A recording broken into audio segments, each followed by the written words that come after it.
In early March 2002, US and coalition forces launched Operation Anaconda. However, intelligence underestimated both the number and the human cost of Roberts Ridge, the Battle of Taco Gully. I was supposed to be on Jason Cunningham's deployment, right? So the PJ who died on Roberts Ridge. As Senior Airman Jason Cunningham is moving one of the wounded, he takes a round just under his body armor. It goes up through his torso, and it's a pretty significant. It was an STS deployment, but there's not enough PJs. So I'm doing a workup for that, and I'm training some of the new guys in rope rescue stuff, because that was kind of my forte, right? It was the thing I kind of gravitated towards. And so I was training some of the new guys, and the commandant of the PJ school shows up. He says, "Hey, have you ever thought about being an instructor?" I was like, not really my thing. What I didn't realize is the Air Education and Training Command is the most powerful command in the entire United States Air Force. It gets what it wants, when it wants, and it has to have 100% manning of those instructor positions. So I pack up my U-Haul and I go to the unit to sign out, and the chief wants everybody in the auditorium. And he goes in and he briefs us all on how Cunningham was just killed. The battle at Taco Gully resulted in the deaths of 7 American servicemen and numerous others being wounded, making it the deadliest engagement of Operation Anaconda. Turned out to be a pretty decent assignment. I did 27 real-world rescues while I was there in the mountains, and that was some of the scariest stuff I've ever done. The mountains will kill you real fast. Is there one or two that stand out as being kind of the most memorable? I mean, 27's a lot. So there's 2 that I would say are the most memorable.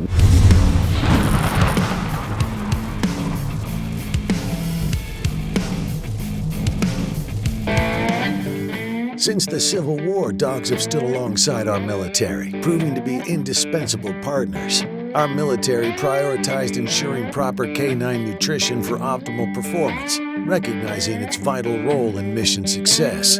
Team Dog embodies that standard, offering science-based, customizable meal plans tailored to your dog's unique needs. Developed by a former Navy SEAL and canine trainer, Team Dog Food ensures the highest quality nutrition for our canine companions. Improve your dog's well-being. Be your dog's hero with Team Dog. Ladies and gentlemen, as always, it's both an honor and a pleasure to welcome my next guest to the podcast. He's a former U.S. Air Force Pararescueman, CIA officer, tech entrepreneur, and Harvard graduate. Classic underachiever. 11 years in U.S. Special Operations as a pararescueman before being recruited by the CIA. Later served as country chief of a special unit within the CIA, where his exposure to child trafficking and illicit markets helped shape the mission that became DeliverFund. CEO and founder of DeliverFund, a nonprofit organization that supports law enforcement with technology, actionable intelligence training, and data-driven tools to combat human trafficking. He's also been referred to in the media as the real Jack Ryan because of his operational background across spec ops and intelligence work. Ladies and gentlemen, welcome to the stage, Nic McKinley. Thanks for having me. Thanks for coming, man. That's a hell of a bio. I always like to do kind of a quick lightning round. So I am curious, what's the last full book that you've read? To Purge This Land with Blood, which is the biography of John Brown. Oh, really? So John Brown is largely credited with starting the Civil War. He was a very pious man who could see the injustice of slavery for what it was, and was, shall we say, unapologetically default aggressive in countering that, to include doing things like trying to, he and his sons getting in firefights with the government taking over armories. Oh, wow. And whatnot. So yeah, it's kind of, if you're in the anti-slavery space like I am, I mean, we call it trafficking, but let's call it what it is. It's slavery, largely child slavery. If you're in that space, a lot of people will talk about William Wilberforce, right? But William Wilberforce was a kind of a sickly guy. He was a politician, right? And no doubt a hero of the movement. I'm not trying to discredit him by any means, but that he was also British. Well, that's not the American way. The American way was John Brown, who literally picked up arms and went and fought in a private sense against slave traders, and was a key component to the expansion of the Underground Railroad, especially through the northeastern United States and Ohio and those areas. So yeah, to purchase land with blood. Is it possible to reduce it to a single takeaway for you from that book practically to what you do now? For sure. It wasn't so much a takeaway or like a lesson learned. It was more of a, how do I put this? It was more of a confirmation of the approach that I started out to take and have increasingly doubled down on over the last 10 years. Yeah. So, and that is that policy doesn't move the needle. Policy is important. We need it. But policy doesn't move the needle. Awareness doesn't move the needle, right? I mean, we have more education awareness on this issue today than we've ever had in the history of the world, and yet by some metrics, the problem is only getting worse. It's cold calculating action that actually moves the needle on this problem, and we've got the data to prove that over operations over the last 10 years. I would argue that that's the case for pretty much everything that's a problem. I would agree. Which that's a great point for sure. Do you have a favorite quote? I do. My favorite quote, other than scripture, which that would be an entire podcast unto itself, but my favorite quote from when I was a young man was, "Our doubts are traitors that cause us to lose the good we oft might win by fearing to attempt." And it's from one of Shakespeare's plays, from Measure for Measure. Now, if you were to de-English that and or un-King James version, right, and put it more into the ESV, how would you say it in plain language? I would say that. So when Shakespeare writes that our doubts are traitors, what it means is that our doubts are traitors to our own mind and our own future. So when we doubt we can't do something, when we and then we assume that to be true, then we lose the good we oft might win, right? So we lose the potential that we could have had we not listened to those doubts. Yeah. I get young men, I'm sure you do too, hitting me up on social media or LinkedIn all the time. And I would say LinkedIn primarily because I don't really pay attention to the rest of my social media. If people hit me up on Instagram, I'm probably not going to pay attention, or it's going to be a member of my team who does. Yeah. But this young man DMs me and says, "Hey, I'm really thinking about that. I want to go into pararescue, yada, yada, high attrition rate, what's a good, can I have 30 minutes of your time to talk about it?" And I just responded back. I was like, "Man, you don't need 30 minutes of my time."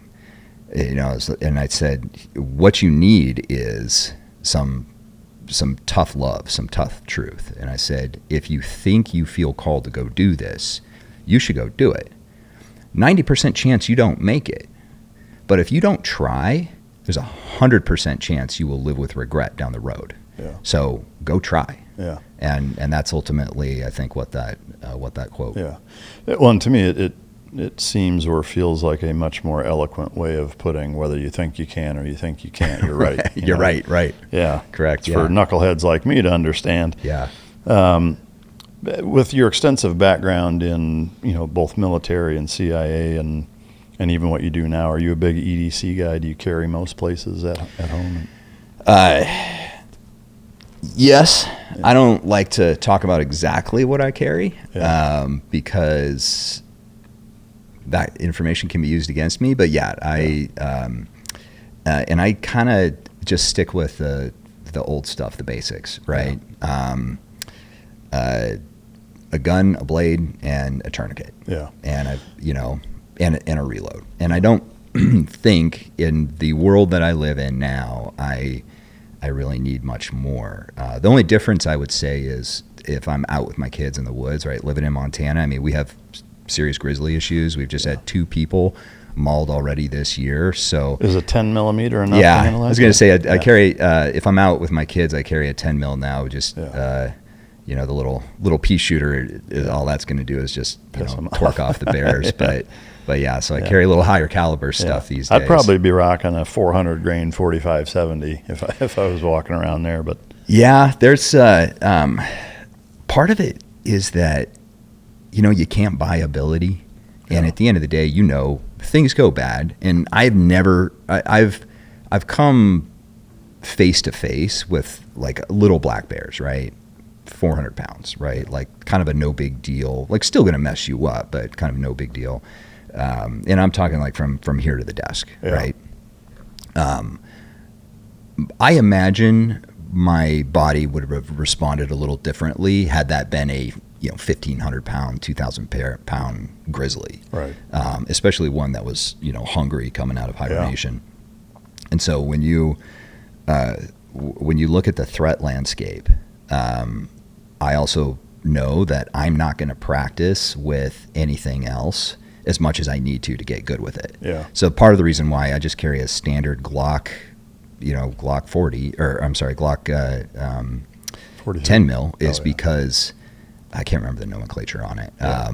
But I carry that Glock 10 mil is because my hand knows that weapon. Yeah. My eyes know those sights. It's set up exactly the same way as my kind of everyday carry. And so I know like my body is going to use that weapon effectively, as opposed to getting something that's new that I know I'm not going to put in the proficiency with, right? To kind of undo 20 years of training with the Glock platform. Yeah, no, that's a great point. I mean, it reminds me of the don't fear the man with 1,000 weapons, fear the man with one, right. Kind of thing. For he will know and how I to use agree. it. I mean, I don't have a ton of firearms for that same reason, and I tend to stick to within each platform a specific or particular line of things for the same reason. I want the trigger, whether it's a cheek weld or a grip or angle, everything to be similar enough to where it's not switching from a Glock to a 1911 or something like that. Right. But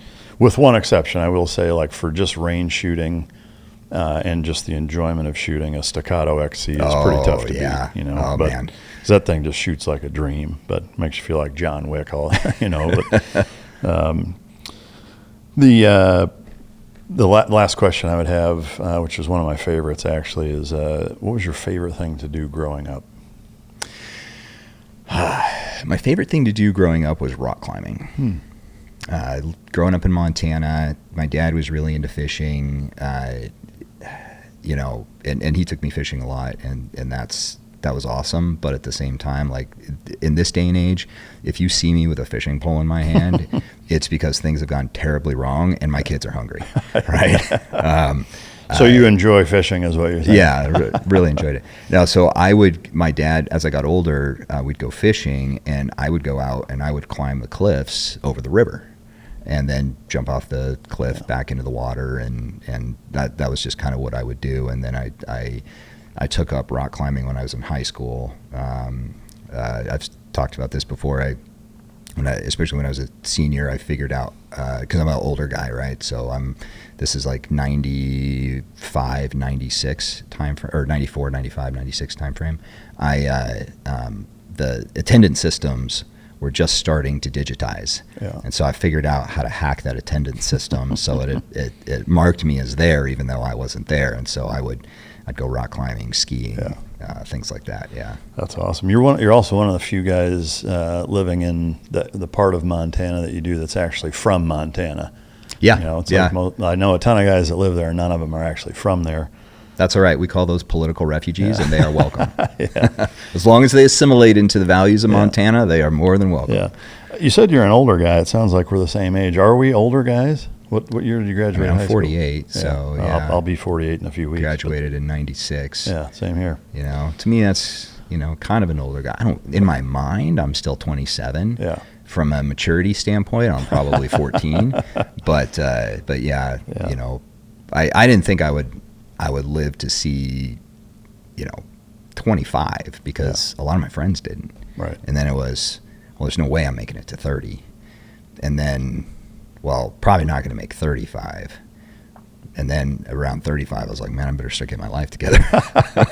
Then you hit 40 and you're looking around like, am I on a hidden camera show? How am I how'd still this here? happen? Yeah. So other than skipping school, rock climbing, and fishing, how would you kind of synopsize your childhood, generally speaking? My childhood was really interesting in that there was a lot going on that I didn't realize was going on. So I actually was abandoned by both my mom and my dad when I was very, very young.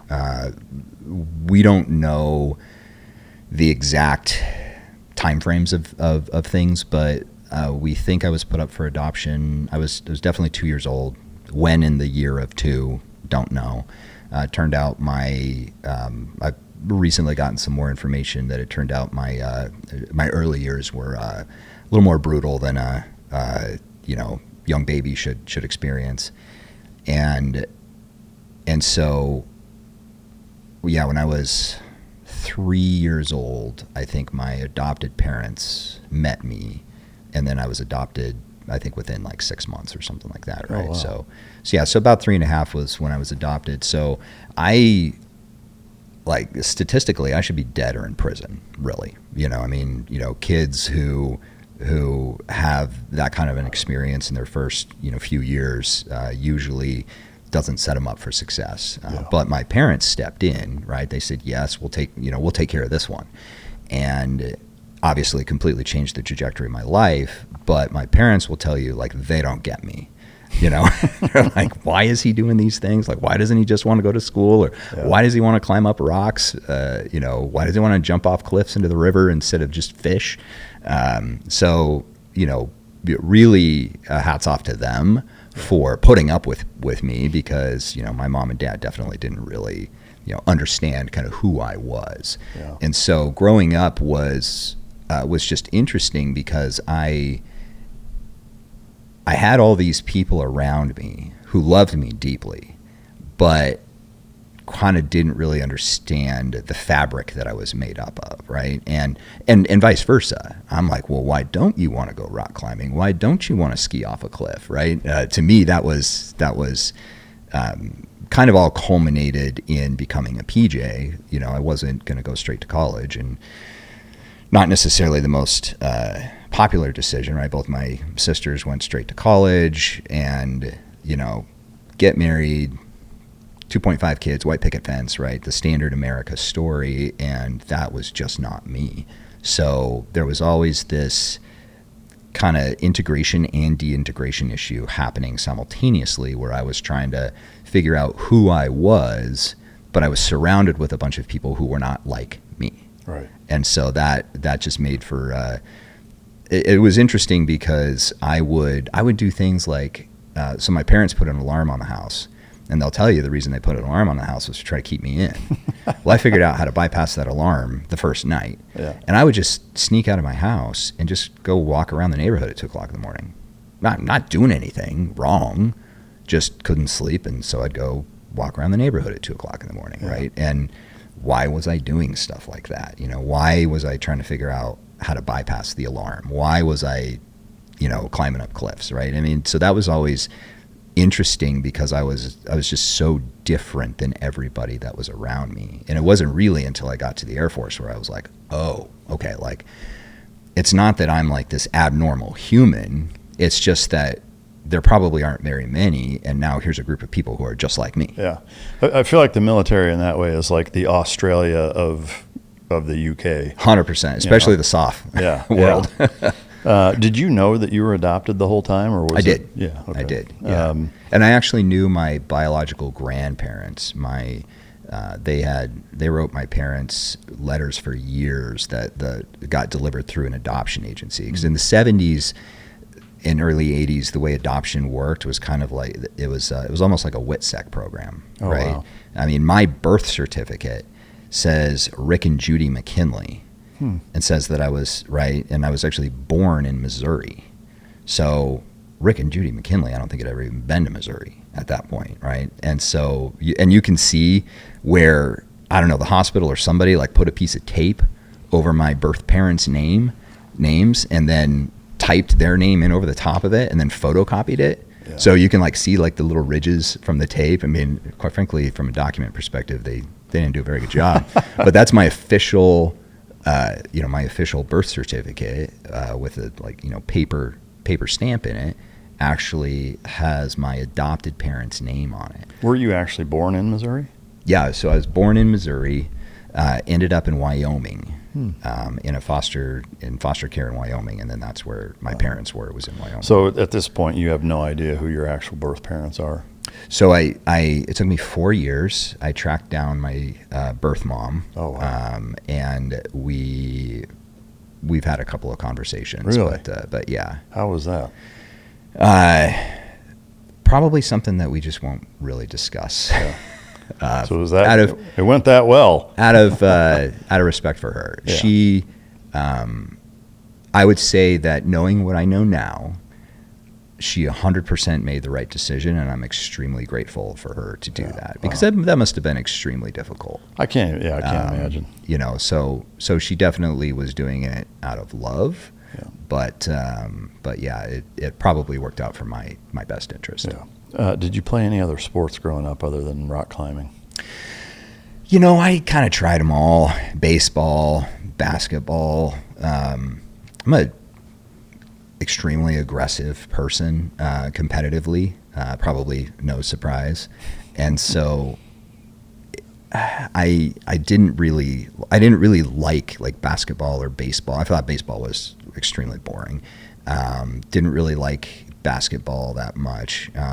Didn't really have an opportunity to play football, just based on where I grew up, right? Rural Montana. There's not as many opportunities there. What town was it? So I grew up in Billings. Okay.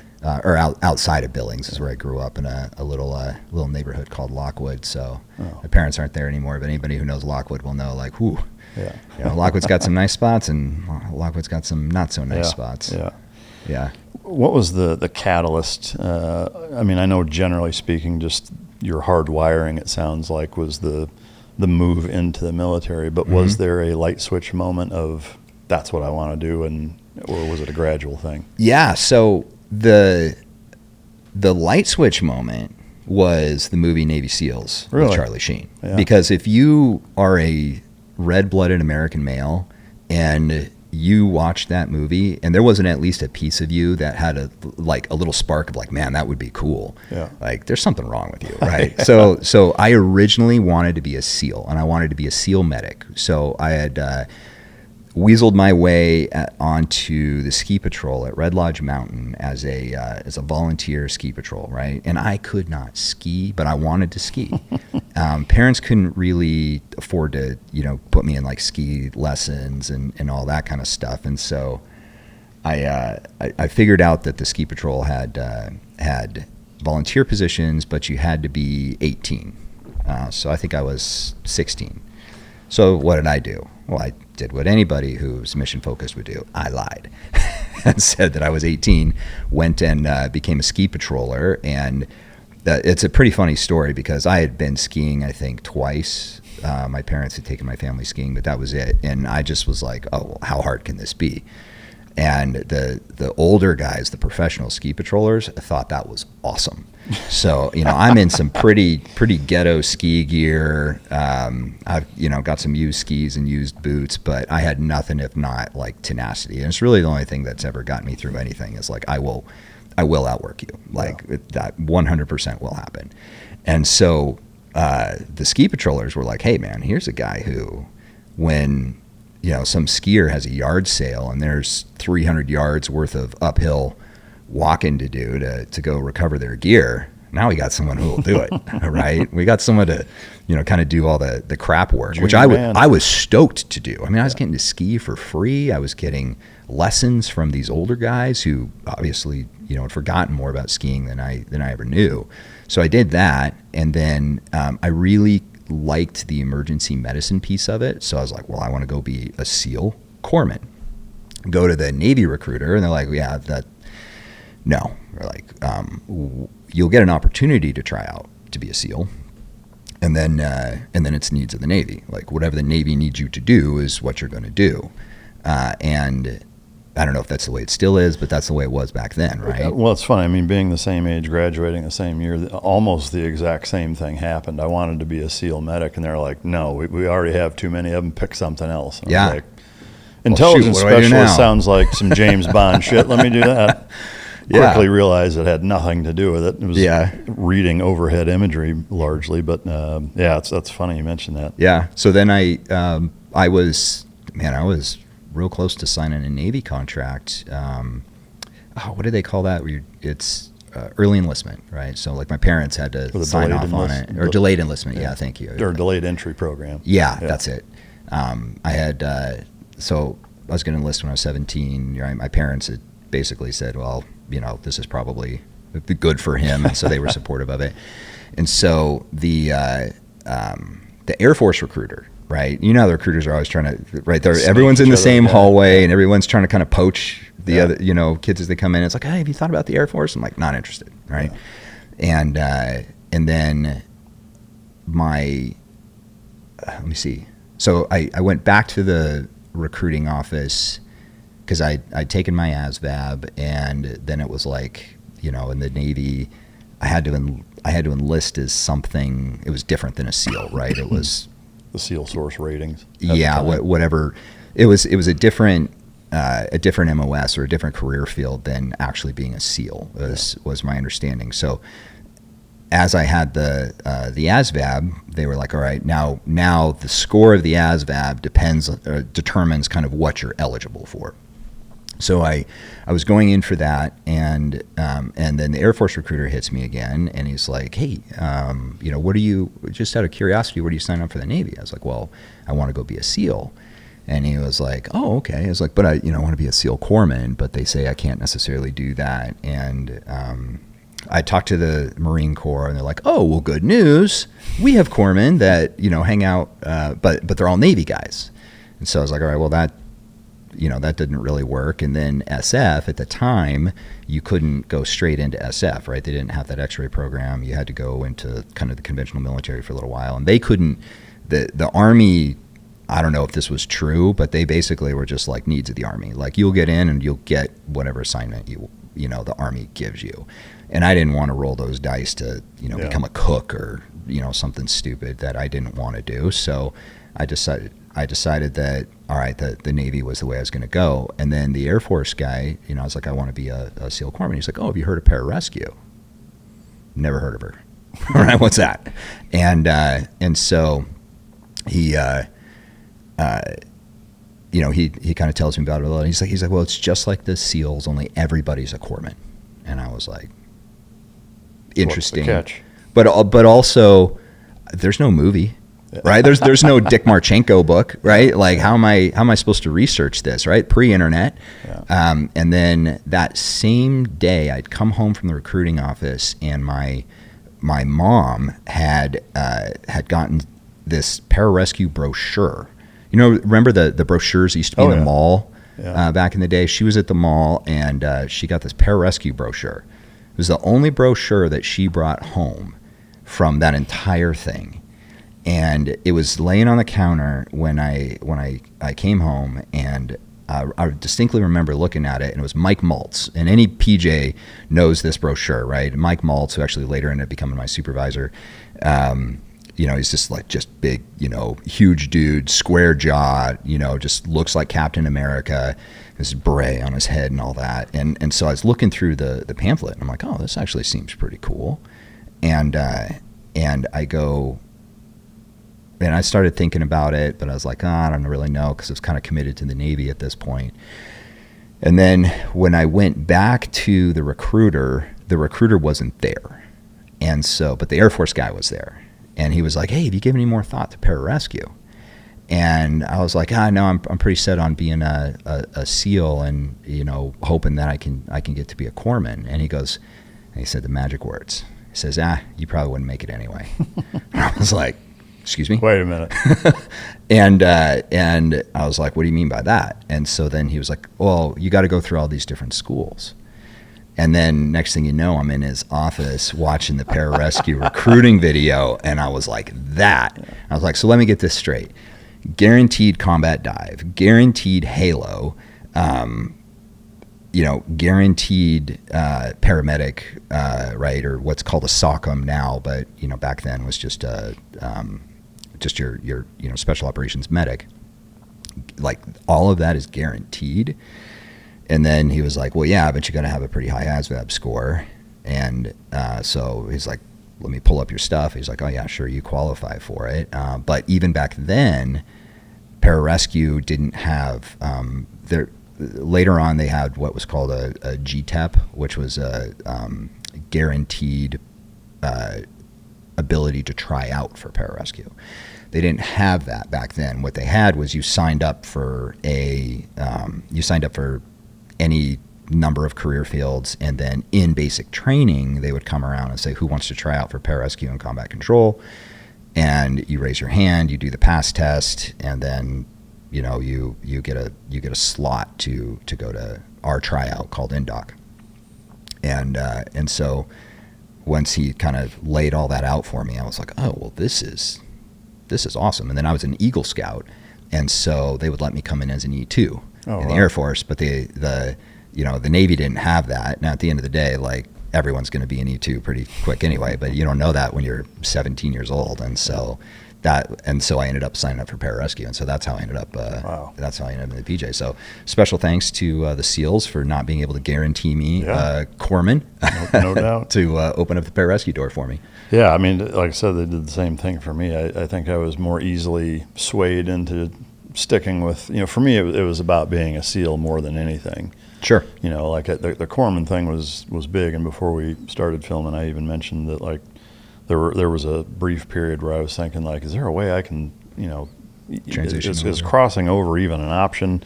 I remember seeing a bunch of PJs at jump school and talking with them and hearing about the pipeline. At that time, the pipeline for PJs was amazing. Mm-hmm. I was like, why doesn't the Navy do that? Mm-hmm. And now they do. It's more like that, but yeah, it's fun. It's funny how many parallels there are with our story that way.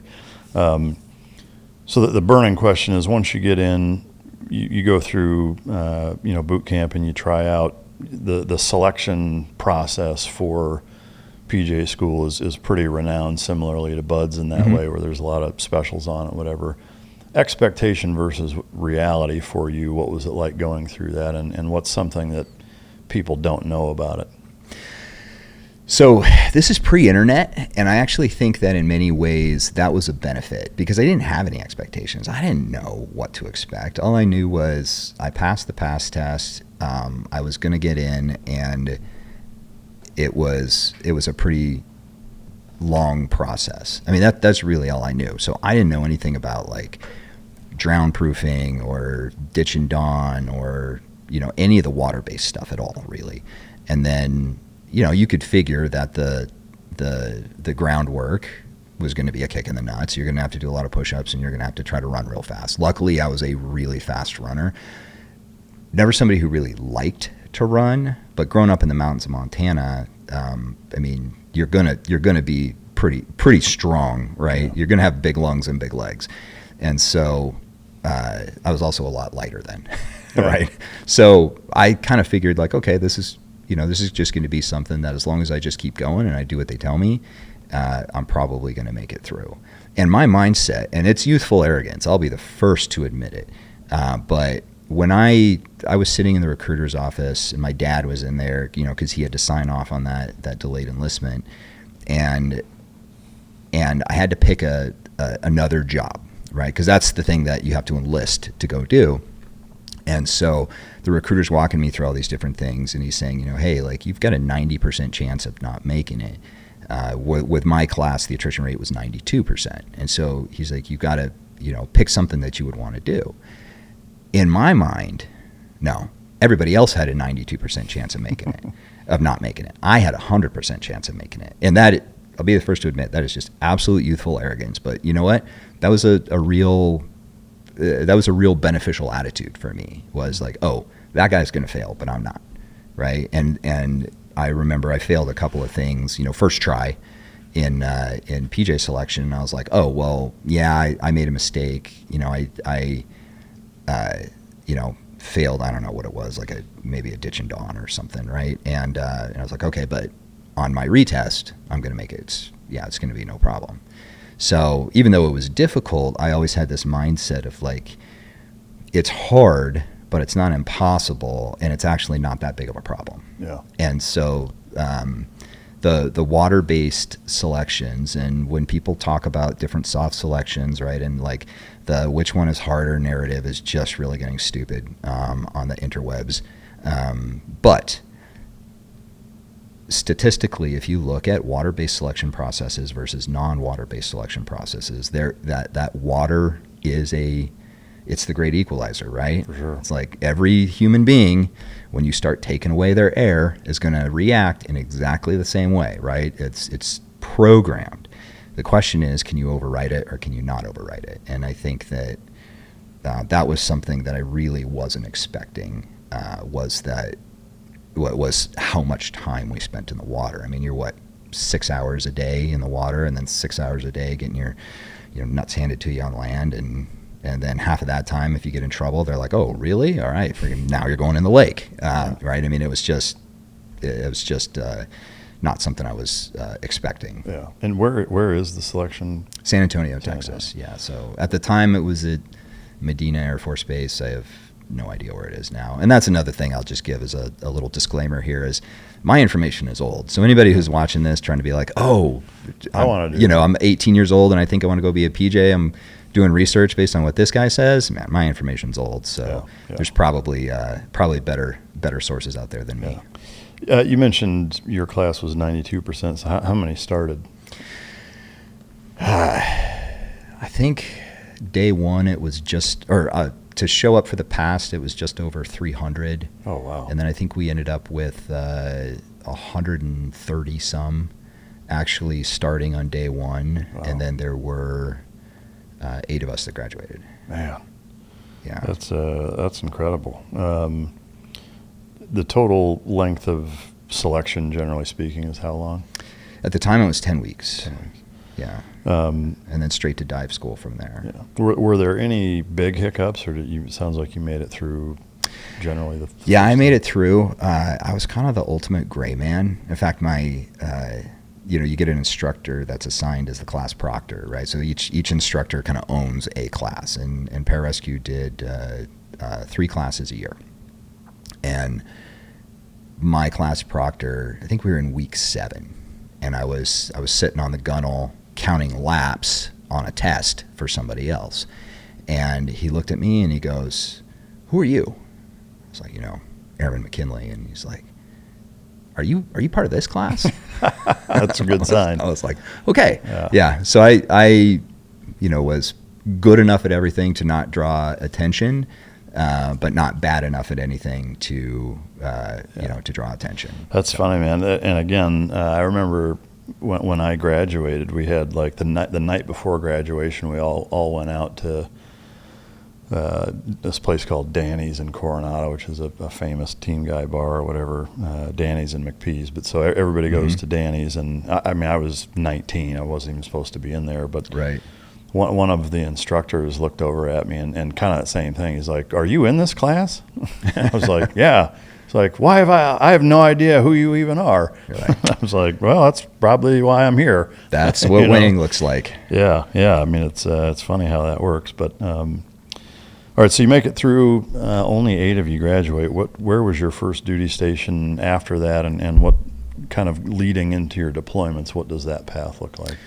So from selection, I'm trying to remember, it was straight to dive school, Army combat dive school, which was in Key West. So that was interesting because that's, I don't know if it's true or not. We were told that's the highest attrition rate school the Army has to go to. And after coming out of, and this is an interesting lesson that I learned the hard way, coming out of PJ selection, like dive school was easy. Like the pool work at dive school was like no problem after going through PJ Indoc, and we had we got Rangers and SF dudes in there, and they're failing out, and the top few swim teams are always Air Force dudes, and so I kind of relaxed and it was like, oh, I got this, right? And I wasn't as locked in as I was during Indoc. And my grades on my navigation dives were good enough that I was passing, but I didn't have a lot of room for error. And my last dive, I failed the night navigation swim. And my time was good. But instead of coming up on the beach in Key West, I was like, I like hit Cuba or something, right? And so I failed. Wow. And I got rolled back. Oh, man. And so they sent me back to San Antonio for like 2 days and then flew me back to Key West. And that was a real eye opener. Plus I had some stress fractures in my ankle. And man, good God, did that hurt. Because every run at dive school, is 6-minute miles, right? It's just like PJ school, right? I mean, you're always gonna have the fast instructor, and that's always the guy who's gonna lead the runs, and then it's always gonna be the strong instructor who leads the cows, right? And the guy who's a fish is always the one leading the water stuff. So you're always, the instructor leading those evolutions is always kind of the best that they have at those evolutions. And so when I came back, I was like, okay, I really need to lock this in, and I need to stop overthinking things, and I need to just get back into that mindset of doing what they tell me to do, and being so damn good at it that there's no possible way I can screw it up. And so my first trip through dive school, it was like, you get weekends off, right? So I think they open up the gate at like, I want to say like 6 p.m. or 7 p.m. or something like that on a Friday. And then they close the gate, I think it's at noon on Sunday or something like that, right? And so you could go out to the bars. And so while I was underage, allegedly, I had partaken quite significantly. And, as is kind of the culture, on my second trip through, I was like, okay, no. And I told myself I would go out, I could go out Friday night, but that was it. And the rest of the time I was just I would literally walk around the campus with a freaking dive board, just locked in and just like walking around, kind of practicing using that thing. How long is dive school? 5 weeks. 5 weeks. Yeah. So I got a 10-week vacation in Key West right in the middle of spring break. Yeah. So second time's a charm on that. Yeah. And then after that, I think it's jump school, like basic static line jump school, right, which is a nap, and then I went to, I think, PJ Med. So the pipeline at the time wasn't always the same for everybody because it's based on when slots were available, right? Because PJ Med was, that's 2 years worth of civilian training crammed into 6 months. And PJ Med, I was the second class where we were running our own medical program. Before that, everybody went to the 18 Delta course, either the short course or the long course. We were running our own PJ Med at that point, and so I was only the second class to go through that. So I did that, and then went to Halo school, and then I think like Dunker, Sear, and then I think that's it, and then went to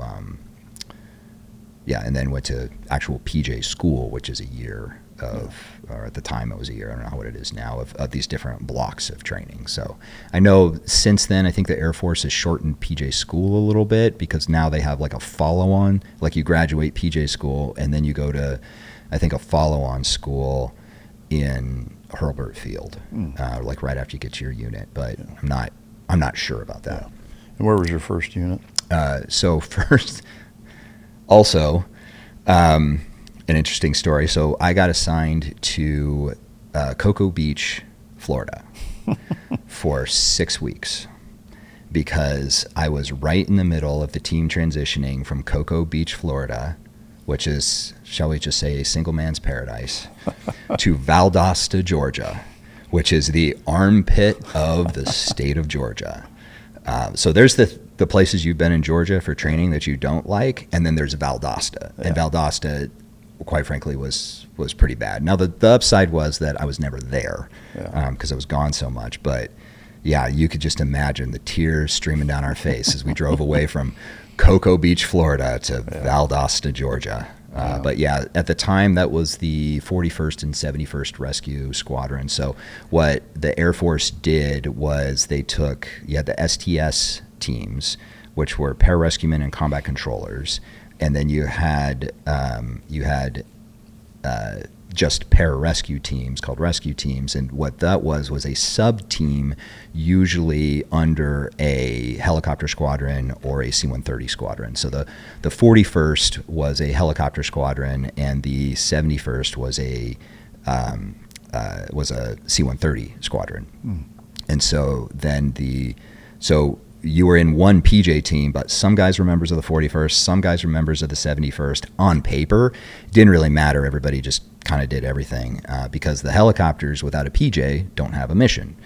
The C-130s, or those C-130s, outside of aerial refueling without a PJ on board, don't have a mission. And so what's interesting about the way the Air Force does it is these are self-contained CSAR packages. We had A-10s on the base, F-16s on the base, and so the way that CSAR would work, and I think still largely does, based on watching the news with these pilots that were Ian in Iran, is you have helos, and then you have 130s, right? 130s obviously are a lot faster and can go a lot farther than the helos, even though the helos then can refuel off of the 130. Right, so you've been in the 130s that have the huge gas tank in the back that you're hoping doesn't spring a leak, and so you got, at the time, it was a team of anywhere between 2 and 4 PJs on each helicopter, and then so 2 helicopters and then one 130, and you got a team of usually 4 PJs in the back, and that's your jump team. So if it's something where the helos can't get there in a time that is relevant to saving somebody's life, the 130s will go ahead. They'll deliver the PJs. They'll come back, refuel the helos, and then as the helos come in, then they're the ones that pick up the team that just jumped, right? And then you've got A-10s. God bless them. Like I'm alive today because of A-10s. Yeah. So you've got A-10s that their job is to protect their call sign Sandy is to protect the helicopters and the C-130. And then above that, you've got, at the time it was F-16s, it's probably F-35s now, right? But you had F-16s, and their job was to protect the A-10s, right? And provide close air support for PJs on the ground. So this whole self-contained CSAR package. And so Moody Air Force Base was a CSAR base. So you had the A-10s, the F-16s, the helos, the PJs, and the C-130s all in one place.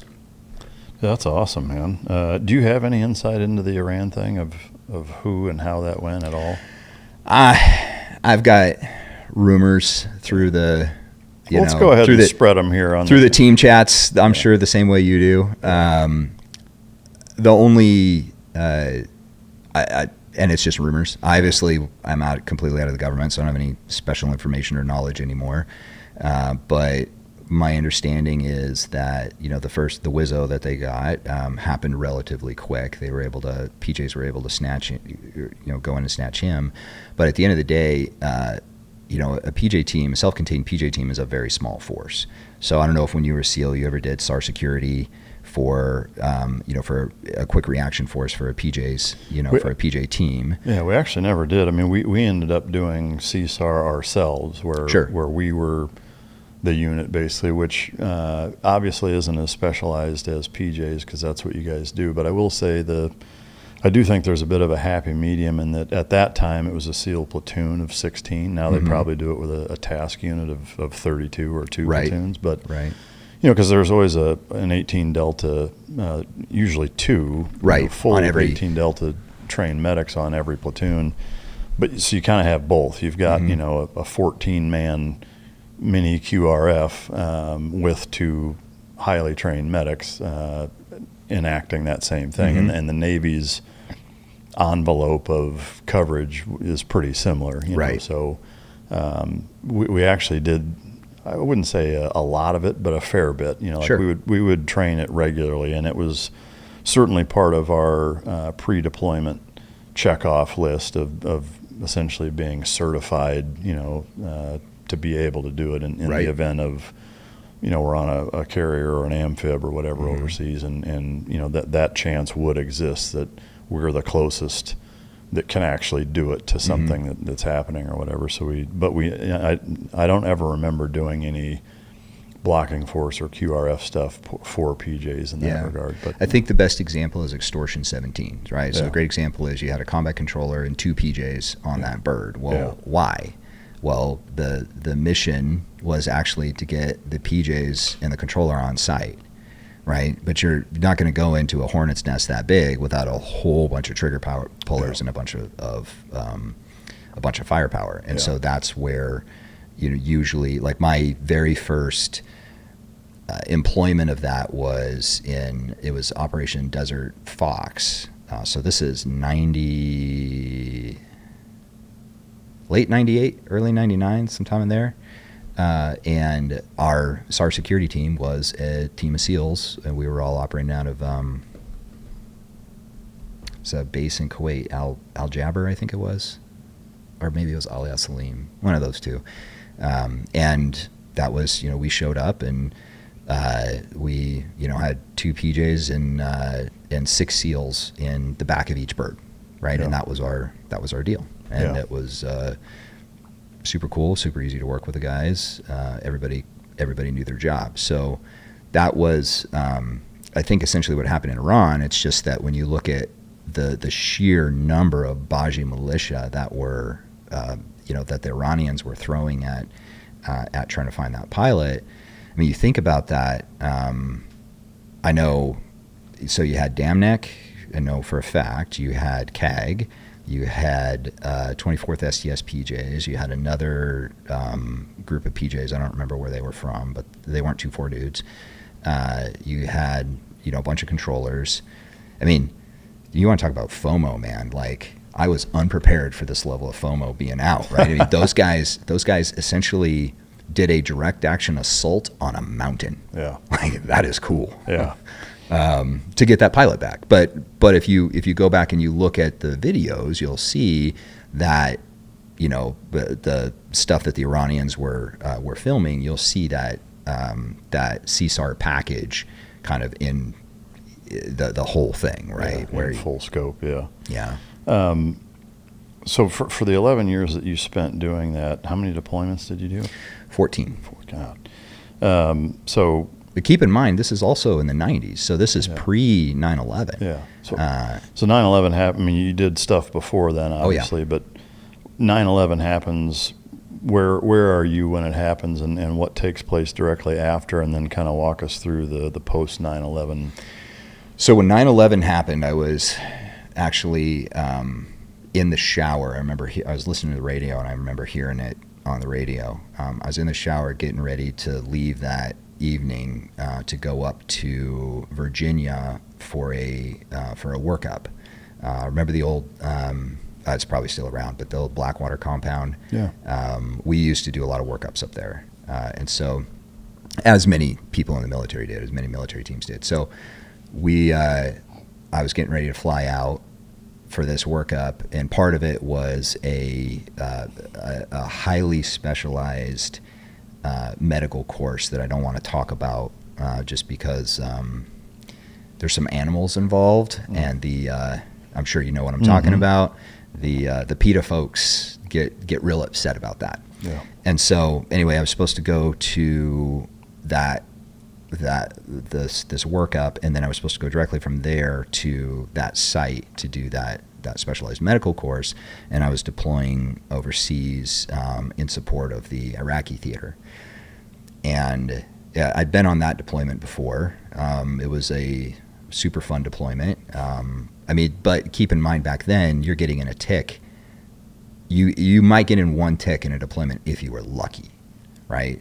Half those deployments, nothing really happened, right? It was they were pretty benign. And so I'm doing that. We tried to go to the airport. Air Force, fly civilian, right? And so we tried to go to the airport, and remember they closed the airspace. So we jumped in a couple of unit Suburbans and drove up to go do the workup, and then drove to the medical area. And I was like, oh well, we've already done a workup. Surely they're gonna cancel this deployment. They're just gonna reroute us to wherever we're gonna go. And they said, nope, you're still doing this deployment, which was all Iraq centric. Well, that's weird, don't you think? So we get there, we're supporting these dudes who nobody really knows who they are. We were told they were agency guys. It turned out they were JSOC dudes who'd been detailed to the agency, right? But I don't know that. Nobody knows any of that. And so to me, I'm like, man, these freaking agency guys, like these dudes are freaking awesome. Yeah. They were coming back, half the time out of ammo. I know the mission they were doing, obviously, I can't talk about that, but they were doing some super sporty stuff. And keep in mind, right after September 11th, right, the CIA was like, hey, this was Afghanistan. Military in Rumsfeld and everybody was like, no, it's Iraq. And they really wanted to push to Iraq. And obviously when it became clear that, it really was bin Laden, military assets started pushing to Afghanistan. Well, naively, we thought, well, we're right here. Clearly they're going to send us. I mean, it's a hop, skip, and a jump to get there. We're already essentially in the theater. And one of the JSOC guys thought the same thing. But at the time, we still thought they were agency. And then that's when, we're all sitting around drinking one night and kind of pissed off because we weren't being sent. And they were pretty upset too. And they're like, yeah, we're told we're going to stay here and we're going to continue the mission here. Well, why? And this was largely in support of the Kurdish peoples, right, there in northern Iraq and some other areas. And they're like, well, we were just told by our command that we're going to continue because now our mission has transitioned to battlefield prep because we're coming back here in 2003. Wow, you guys had that heads up on it, huh? Yeah. Wow. And I was like, okay, well, that's cool. So I get back to my unit, and I remember I was teaching and getting ready then to go on another deployment. And I was supposed to be on Jason Cunningham's deployment, right? So the PJ who died on Roberts Ridge.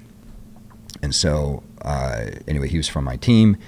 And that just kind of goes to show where people are like, oh, well, there's rescue and there's STS, and you really want to be involved in STS and not rescue, or vice versa. Man, freaking Pararescue is so small, it's all the same thing, right? So it was an STS deployment, but there's not enough PJs. I mean, at the time, Pararescue was 30% manned as a career field. So you were just, PJs are just getting farmed out all over the place, right? Units at the time, didn't really matter.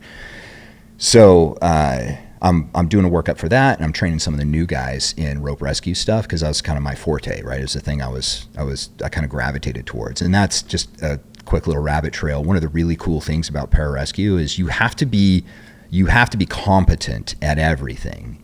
But usually if you show something that you really have a lot of interest in, right? Jumping, shooting, whatever, rope work, the team will pour into you. And they will allow you to become a true subject matter expert in that one thing.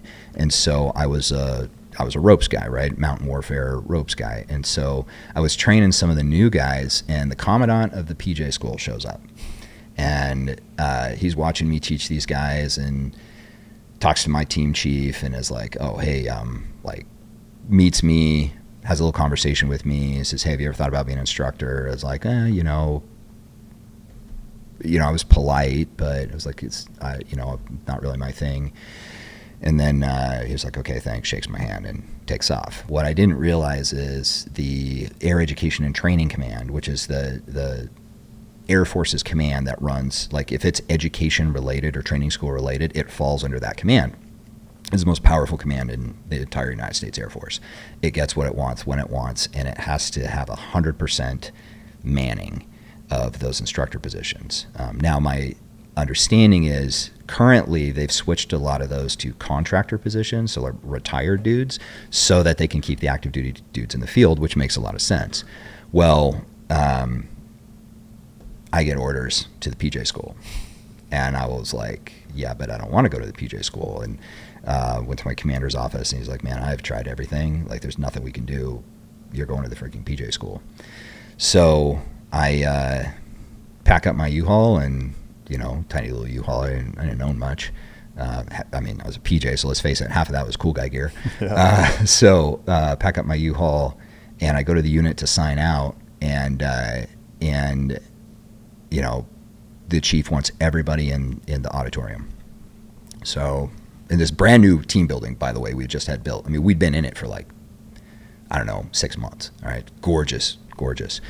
And so we go into this auditorium, and he goes in and he briefs us all on how Cunningham was just killed.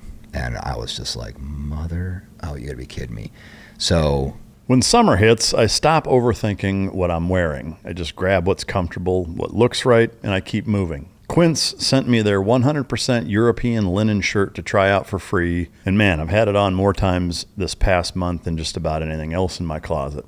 It's breathable, looks sharp, and it works whether I'm running around during the day or heading somewhere in the evening. That's the piece you just keep grabbing without thinking. That's what Quince is built around. Well-made essentials that become the things you actually live in. Their linen pants and shirts start at just $34, and tees are soft enough to wear all day. The lightweight cotton sweaters are exactly what you need when those summer nights cool down. They go direct to ethical factories and cut out the middlemen. That's how they price everything 50 to 80% less than similar brands. You're paying for quality, not markup. I wear it, I trust it, and you should check it out. Make your summer wardrobe easier. Go to quince.com/micdrop for free shipping on your order and 365-day returns. It's now available in Canada too. That's QUINCE.com/micdrop for free shipping and 365-day returns. Quince.com/micdrop. The deployment I was supposed to be on, a guy who I had trained dies, right? So that kind of gets into your head. And now I'm the only dude in this auditorium in civilian clothes because I'm getting in the U-Haul in the parking lot and driving to the PJ school. So you can imagine how my attitude was getting to the PJ school, And I probably wasn't the best instructor for a little while because of that. Taking it out on students? Yeah, no, I was helping them achieve really their full potential. Yeah. But I really, really didn't want to be there. But it actually, turned out to be a pretty decent assignment. I did 27 real-world rescues while I was there, all civilian, right, but in the mountains, and that was some of the scariest stuff I'd ever done. Wow. I was like, man, freaking give me some combat because, the mountains will kill you real fast. Is there one or two that stand out as being kind of the most memorable? I mean, 27's a lot. So there's two that I would say are the most memorable. One, just because it was a level of physical exhaustion that I had never experienced before. Oh, wow. And that was, we just had this dude, broken leg, nothing that's really that big of a deal, but broken leg at 10,500 and some odd feet. And so me and another PJ get up there, and we were integrating in with the civilian, rescue units, if you will, right? And so the state police and the county sheriff. There's some volunteer teams, the Army National Guard, right? So we get up there. What mountains are these? These are the Sandia Mountains, right? So they're right outside of New Mexico. They are kind of no kidding mountains because they're over 10,000 feet, and there's a tram that goes to the top. So you get these people who come into town for whatever reason, and they're like, oh, I'm going to go ride this tram to the top of the mountain. And they get to the top of the mountain, they're like, well, the city's right there. I'm just going to walk down. Not realizing it's like 17 miles, right, of moving through the mountains. And so myself and another PJ, we get up there, and we couldn't get air support because it wasn't life, limb, or eyesight, right? The guy's not going to lose his leg. It's just broken. And this guy was so tall. He's probably only about 220 pounds or something, but he was so tall that we walked up there with a titanium litter, those titanium skeds that folds in half. So we walked up there with one of those, and we go to put him in it, and he's like, his feet are hanging over the edge. Well, that's a problem if you got a broken leg, right? So we're trying to figure out how to get backpacks and stuff on him, and we couldn't put this guy in a litter and just have the two of us carry him out. So what we did was, there's a way that you can carry somebody using your backpack, right? And so I took all the stuff out of my ruck, put it in my buddy's ruck, and then we put this dude on my back. And, which I know that people listening, they're like, oh my gosh, 220 pounds on your back. But I mean, once you stand up, that's really not that big of a deal, right? And you just move slow. And so then my buddy is in front of me, and I literally put my hands on his ruck to kind of help stabilize me, because I wasn't so worried about falling backwards on this dude. I was more worried about falling on my face. And then we started walking out. Well, we made it a couple of miles, and man, I was getting pretty smoked, right? So I'm like, all right, we're going to transition him over to my buddy, this guy named Justin. He's a super strong dude. And so right about then, this, I think they were maybe state police, New Mexico State Police, rescue team shows up, and they have one of those wheels that connects to a litter, but the guy with the litter is still miles down the trail. And it's a single wheel, and it just clamps onto a litter, so you can kind of balance a litter on that, and then all you got to do is kind of roll it. Sounds a whole lot easier than it is, but it's a lot easier than carrying a litter or carrying a dude on your back. I imagine a fracture is not fractures suck to begin with, sure, but being bounced around on a wheel's got to be brutal. Oh yeah, that guy also was just complaining in my ear the whole time, and I'm just like.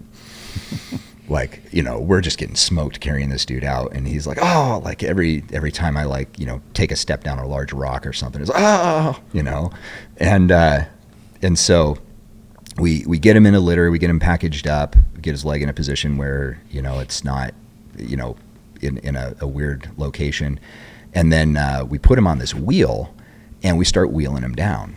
Well, we still have a solid 10 miles to go, and you know how it is in the mountains, like, I mean, it's up and then down and then back up and then back down. And so going down is hard because you're trying to counter this wheel, and then going up is hard because now you're just doing the reverse of what you were doing before. And I remember we got probably, I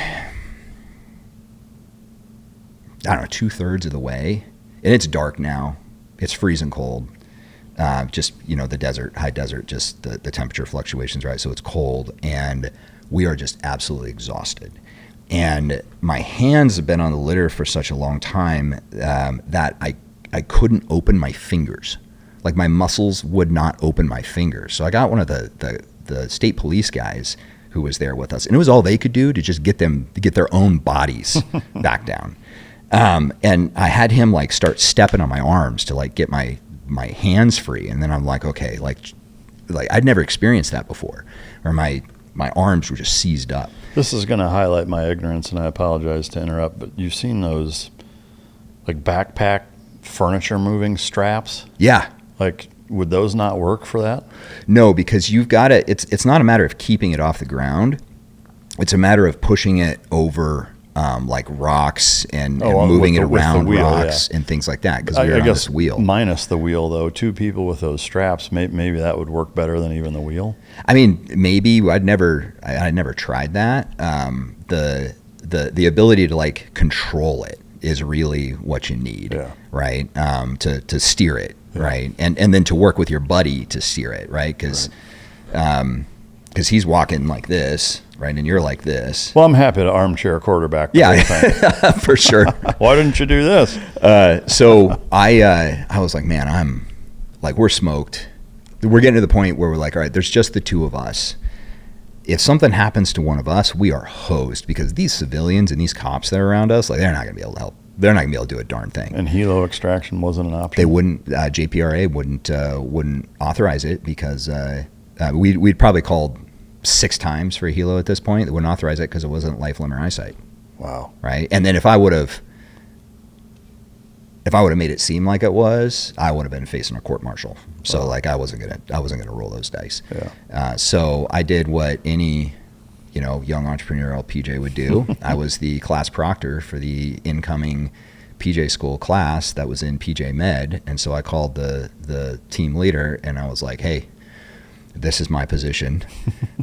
Get your team and get here.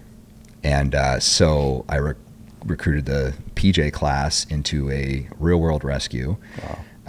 Ended up getting the guy back down, no problem. So getting a helo is court martial, but doing that isn't a problem? Nobody ever said I couldn't.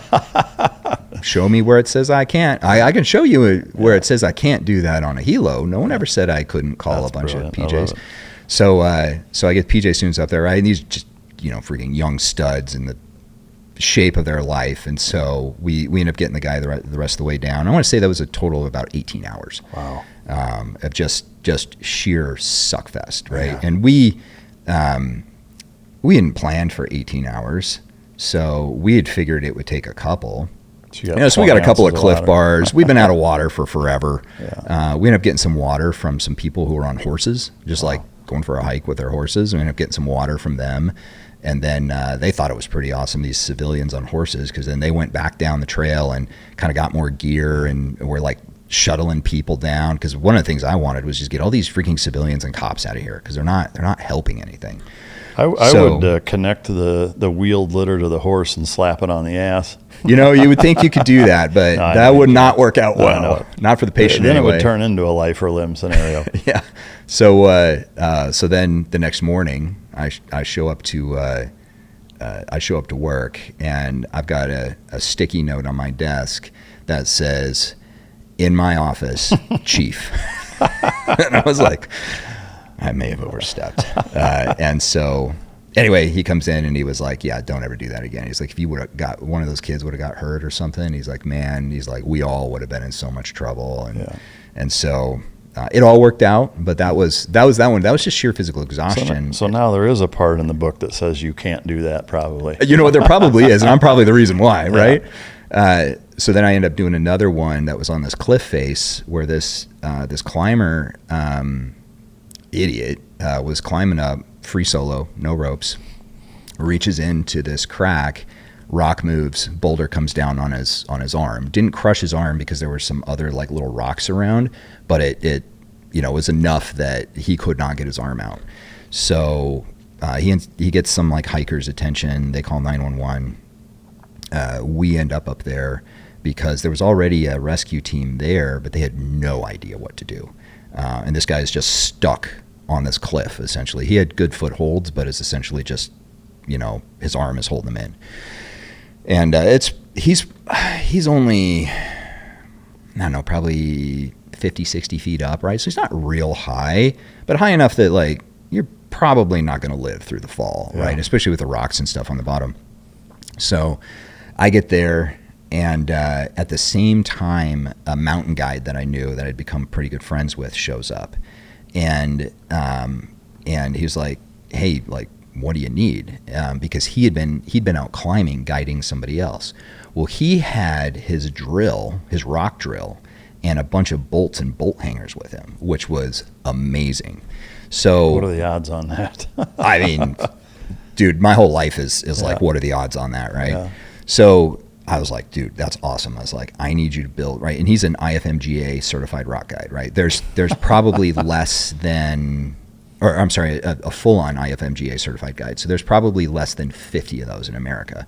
That's essentially a master's degree in mountain guiding, right? I mean, these guys are mountain, like they are the gods of the mountain, right? And so I was like, I need a 3-point anchor in 3 different places right up here, right? And he was like, okay, I'm on it. And then we're trying to figure out how we're going to get this boulder off this guy's arm, because what happens when you end up with a pressure situation like that is your arm or whatever gets what's called a compartment, right? And you get what's called compartment syndrome. And so then if you release that pressure, the blood gets, I think it's acidotic. I've been a minute, so I might have got that wrong. But essentially the blood becomes toxic to the rest of your body. So that blood then gets returned to your heart, and right, and it can cause all kinds of cardiac issues and stuff like that. Well, you don't need to. That's the whole point of compartment syndrome, is you don't really need to tourniquet it because it is its own tourniquet, right? And you'll end up losing the appendage anyway. And so we ended up having a surgeon en route to do a field amputation. We're just gonna, like, if we can't get this guy's arm moved within a relevant period of time, then yeah, it's going to be a tourniquet and a field amputation. Wow. And so now the military is trying to figure out, wait a minute, like, are we really going to have a Air Force surgeon go up there and like amputate this guy's arm? They ended up pushing it off to the medical hospital, and the medical hospital had at University of Mexico had a surgical fellow who volunteered to come up and do it. So he's en route, and we essentially have it's probably going to take 90 minutes or so for him to get there. So a way I was looking at that is like, all right, that's a clock. Like, we're on a clock to get this mission done. So we end up drilling, I think it was 9 bolts into this huge boulder. And then we end up drilling some other bolts and tying off to trees. And basically everybody who showed up with a rope, I was like, cool, we need that rope because we're going to build anchors out of it. And we ended up setting up a mechanical advantage system on this huge anchor system that we built into the anchor system on the boulder. Well, because we're only going to have to lift this boulder like a couple of inches. So I have no idea how to estimate the weight of a rock, but I know it's probably heavy. What I didn't realize was that, so there's 2 types of strength when it comes to rope, right? You have, essentially you have its breaking strength, right? That's where it obviously breaks, but then you have essentially its plastic strength. So where does it start? Like, where are you literally starting to exceed the molecular tension is a way to think about it, right? I'm oversimplifying it, but you get the point. So we start putting tension on this rock, and I mean we probably have a 6-to-1 setup at this point. Normally you're using a 3-to-1, right? And so that means that every pound of pressure we're putting into it, we're putting 6 pounds into the knots in this system. We've tied some big old knots to try to preserve the strength of the rope, and I start seeing little smoke trails coming out of the rope. I've never seen this before, and turns out that's when you're actually starting to exceed the tensile strength of the rope. And then I start hearing this like snap. It almost sounds like rounds going over your head, and it's the knots as they're moving and they're exceeding their tensile strength. We haven't even moved this boulder, and I was like, okay, well, this is a problem. Right about then, some civilian firefighters show up, dude, in like turnout gear. It was like, no wonder it took them so long to get there. Like, you guys didn't think to like even just strip down to some shorts and go up there. And so they turn up, but they've got airbags. And so I was like, well, that's awesome. So we cut up some cribbage off of some trees real quick, and then we had them get their airbags underneath, but they were round bags, not flat bags, so they're going to move. So we get the airbags underneath, and this was all going well until when the firefighters showed up, a bunch of cops showed up too from the state police. And you kind of see what's going on here. Like, it takes these civilians a really long time to get there, where we get there pretty fast. Mm-hmm. And so then it just kind of became chaos. So I get up on this rock outcropping, and it's got this mountain guide, and the guy knows what he's doing. So I left him in charge of the rope systems. Got another PJ there that he's working with, and I get up on this rock outcropping, and I was like, hey! I was like, I have control! And everybody just looked at me and was like, no one said no. And I was like, okay. I was like, so, and I started, directing the firefighters. I was like, air in the bag until you exceed your pressure, right? And so they did. And then I was like, all right, pressure on the rope, and then air in the bag and pressure in the rope. And we were able to do that. And we moved this boulder like a couple of inches. And there's a civilian paramedic that we had put on the cliff face, and he was a climber, so he, kind of knew what he was doing. We put on the cliff face, we put an IV in this guy's arm, and because you want lots of fluids, right? If that blood starts coming back, I can't remember which drugs we pushed, but we'd push some drugs in the IV to get ready for that blood to come back if that was going to happen. And this civilian paramedic is just like, no idea what to do, right? And at this time, we've obviously tied the patient and the civilian paramedic. They're in a completely different rope system, and that's why I got this other PJ running. And so I guess just overconfidence in skills, I don't know, but this paramedic was just kind of frozen up. Like, he didn't really know what to do. And I was about from here to the camera. And so I walk out on this little ledge, and I just reach over and I grab the rope system, right? There's a main and a safety, and I just grab the rope on the rope system, and I push these guys out, and I was like, down slow. and I'm not tied into anything, man. I mean, it's my weight being pushed into the rock, holding on to these two guys. And so they walk us down, we get to the bottom, and the whole time those like ropes are just like this like snapping sound that like, I'm like, man, those things are going to break any minute. And you could just see smoke coming out of basically everywhere we had a knot. There's like these little trails of smoke coming out. Get this guy down to the bottom, right? He'd passed out. The patient had. The paramedic wasn't all that helpful at that point. And so we get to the bottom, and I drug us over to some cover so that, if that rock went, we weren't going to get crushed. And then nothing. And then there were some firefighters at the bottom with a sked. And so we load this dude up, and we ended up meeting the surgeon about halfway up the trail. And we're like, hey, here's the guy, right? And so now we got a doc, so he assesses him, and we pushed some other drugs on him and got him out and saved the guy's life and saved his arm. Dude, that's wild. So yeah, so that was like I'd only been in a couple of combat situations before that, and man, that was so much freaking scarier than any of the combat stuff.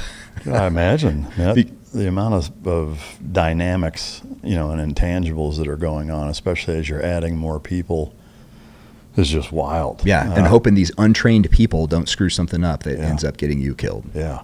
So they managed to save his arm. Yeah, saved his arm. Yeah, it ended up being Fire and Rescue Magazine's Rescue of the Year. No doubt. Yeah.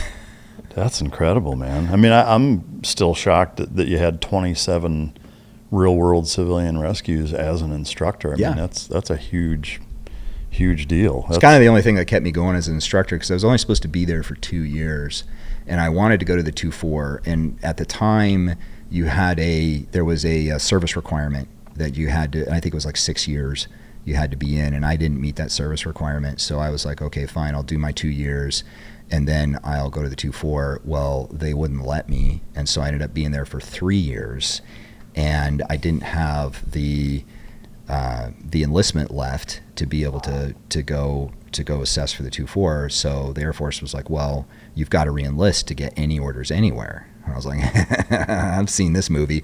Give me a guarantee that you're at least going to send me back to a team. I'm not going to get stuck here, needs of the Air Force and all. And I couldn't get that guarantee. And so that's actually part of the big reason why I left. So I was like, okay, time to go. Wow. Time to go do something else. And this is what, 04, 05-ish? No, this is 06. 06, okay. So from 03 to 06, you were an instructor there. Wow. Dude, that's wild, man. Yeah. Absolutely wild. One question I had, I didn't want to interrupt. It's kind of trivial, but in the grand scheme of things, but the laying the bolts, is that just like a cordless impact drill, or what do they use to do that? Yeah, so this guide had these DeWalt cordless impact drills that he took apart and then wired in. So he Tim Taylored them, and these lithium-ion batteries, so that when he was so he wasn't using the standard DeWalt batteries, because when he was in the mountains in the cold, those batteries wouldn't hold up very long, and obviously there was really no way to solar recharge them back then. Yeah. And so he came up with this whole battery system that he could do solar recharging, but he had these long cords on them so that he could keep the batteries in his coat next to his skin, so he could keep them warm when he was putting in bolts in alpine environments. Wow. Maybe a ridiculous question. Is there any practicality to adding that skill set or capability to an operational team like yours? So every PJ team has that. Okay. You've seen PJs rolling around with essentially DeWalt reciprocating saws and drills and quickie saws, and it's all this like yellow stuff that got painted green, right, on their ruck. So your standard PJ team has that capability, but it's very rare that you're going to go into a mountainous environment, because usually, like for standard loads, a couple of people, man, freaking any tree will work, right? Large boulders will work. But that was a alpine confined space rescue, right, which was, so any confined space rescue, which is, your collapsed buildings and things like that, PJs have all that gear with them. Yeah. But obviously not super tactical. Yeah, those are civilian climbing route. Those are for the most part, civilian rescue tools. Yeah. Okay. And just out of curiosity, do you have a most difficult level, a 512, a 513 that you've led or soloed? Oh, now or back then? Back then, like what's the most complicated? Now about the most complicated thing I do is I'm teaching my kids to climb, right? So it's what they can do, which means I do a lot of belaying while they climb. I was a solid off the couch 512 climber. Wow. Trad. For trad climbing, I was a 510C, 511 climber. Yeah, that's still. But never at a at those Alex 12, Honnold. 13, world class world class guys. I mean, 512 is still super respectable, though. I mean, that's it is respectable. My favorite was ice climbing. Like, oh man, I love ice climbing and dry tooling and things like that. So that was awesome. That was my sweet spot. All right, so 3 years as an instructor, you finally decide it's time to pull chalks, and you make a transition into the CIA. There's a bit of a recruitment thing, and you spent a fair bit of time doing that, which led to what you're doing now. So I'd love to hear how that all happened. Like what had to take place for you to fall into that? So anybody wants a job at the CIA, it's very simple. You go to cia.gov, click on jobs, click one that you think sounds cool, and enter an application. Everybody, with few exceptions, that is how they get a job at the CIA. Which is even if you are recruited, they will say, go to the cia.gov, look for this job, fill out the application. We'll be waiting for it to show up on the other side, right? So anybody who's like, oh yeah, a guy in a suit showed up in a dark alley in a bar and said that, I want to talk to you or whatever, they're full of it. Like, that's not the way it works. Unless, now, campus recruitments and stuff obviously do happen. They don't happen for guys like us, man. I mean, I'm a white guy with blue eyes, right? The only place I'm going undercover is Scotland, right? And like, my liver probably wouldn't handle that. So I'd break cover pretty quick. Yeah. So I filled out an application, and I knew it was a long process, right? Because the CIA will tell you right on their website it is a long process. And I had bumped into those agency guys. Turned out they were JSOC guys, right? But we thought they were agency guys until they told us they were with one of the support activities with TFO, and so, but they had a agency blue badger with them. I was like, hey, have you ever thought about this? You should kind of consider doing this. This is how you do. So I thought I was going to go be a case officer. Long story short, I didn't become a case officer. Freaking bullet dodged. I consider myself extremely lucky to have dodged that bullet, because it's not what people think, and I just would not have been a good fit. So I'm in that process, and I'm like, well, I need to obviously keep my lights on, and so I signed up to work with a private company, right? And I have to be very careful about what I say because of what I did before, because I was actually a staff officer, but I didn't always start as a staff officer. So if anybody wants to go research exactly what I was doing, you can go listen to, say, podcast with Sean Ryan or Mike Glover or any of those guys who were doing what they call the contracting thing, right? And there's a very specific reason why it is set up that way, right? So I get a phone call, and it literally was hey, we have a program, we'd like you to try out for it. Can't tell you what it is, right? And any young man who gets that phone call, you better say yes, right? And so I was like, that's cool. So I end up, so I'm kind of dual tracking here. I'm in this process and I'm in this process, right? And they said, all right, I need you to come up to Virginia, show up at this hotel. Van will be out, the next morning. And so you'd have nothing really except for some emails going back and forth. So show up to the front desk of this hotel, and it's a freaking seedy hotel, man. The freaking amount of money that these guys get paid, and they put us in these crappy hotels, right? I mean, this is not Air Force standard, if you know what I mean. Drop in. Yeah, that's right. So, so I show up at the front desk, and they're like, oh yeah, here's your room key. Sure enough, the van wait in the parking lot next morning, get in, a bunch of dudes look like me, right? And get taken to this nondescript building, and kind of what you're expecting. Yeah. Take us up to, I think it was like 3rd or 4th floor, and we all go inside, and there's all these little freaking student desks, right? Everybody freaking wedges into one of those, and they start handing out these tests. Put your name on the top, and you take this test, right? And it's basic math, basic writing, basic logic, right? It wasn't that big of a deal, I didn't think. And then you go out to the lobby and you wait, and then the person who was running the whole thing, this guy, he comes out and he says, okay, and he reads off names, and he says, if your name was read off, you can come in the room. Everybody else, please go get back in the van, and you're not going to progress. It reminds me of the scene in Men in Black. Yeah, right. Yeah. He's got the pencil. And yeah, I mean, it was like, okay, so then we go in, and they're like,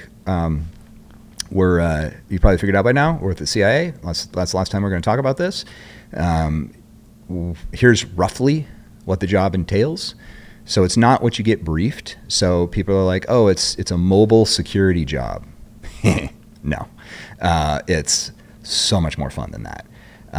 Like anything, like when you were a SEAL, you had to do some like stupid PSD thing for some freaking senator or whatever when they were in country or whatever. Like everybody has to do that stuff because you're the guys with guns. But it's not really primarily what you're there to do, right? You're there to facilitate the operational capability of the intelligence community within high threat areas, right? So I never got to go to Paris or, You're London on the really nice or anything places. like that. Yeah, I was on the dirt circuit, right? Yeah. That's the only reason you need a guy like me and the guys that I was there with. It turned out the whole way I got there was a PJ named Ken, who is a kind of a legend. And when we were at our workup, so go back to that workup that I did right after September 11th to leave the country. And we were at the Blackwater compound. Well, these guys show up, and there's all kinds of other teams out there doing workups as well. And these guys show up in civilian clothes, and they said, hey, if anybody is able to get out of the military in the next year, we would like to talk to you about an opportunity. And Ken, who is my team leader, was the only one of us, right? So they talked to him, and he comes back from that meeting, and he was like, I'm getting out of the Air Force. It was 18 years. He's like, I'm getting out of the Air Force. And I was like, what are you doing? He's like, I can't talk about it, but I'm getting out of the Air Force. So it turns out he is the guy who ended up like giving my name to then get into this program. Yeah. And so I didn't know that at the time though, right? I thought there was all this like spooky stuff happening in the background, right? Where they're like surveilling you or watching people or whatever. And so anyway, back in the classroom, said if you want to continue, you're gonna be on a 30-day tryout, and starts with a PT test. We'll pick you up tomorrow morning, and we're gonna take you to this place out freaking middle of nowhere in Maryland, and you're gonna be, it's gonna be testing your ability to shoot, move, and communicate, and that's where you go. And you probably know where in Maryland, and so. Showed up the next morning, got in the van. They drove us out there. First thing they did was a PT test, which wasn't that big of a deal. It's not something that you could be out of shape and pass, but if you're in like marginal shape, you're gonna do just fine. And you're what age at this time? I am 29. Okay. Yeah, 29. So, which is kind of your prime. Young people don't realize, like, when you're 18, you think you're in your prime. You don't really start to hit your prime until like late 20s, early 30s. Yeah, I think 30 to 40, like that 10-year window is you're unstoppable. Yeah. You're fast, you're strong, and more importantly, you actually have some life experience, so you can make some good decisions. Yeah. And so, so took the PT test, no problem, and then cleaned up. They took us back to the hotel, and then the next morning we showed up, and they're like, here's a Glock 17. Here's a rifle, you got to shoot in. And I don't know if this is still the process, but this is the way it was back then. And so we had to take essentially a baseline shooting evaluation. Lost 4 dudes right there. I was out of how many? There's probably 20 of us in the class, somewhere around there. And they're all former? Yeah, so the standard at the time was you had to have a minimum of 6 years of special ops experience and a minimum of 3 combat deployments.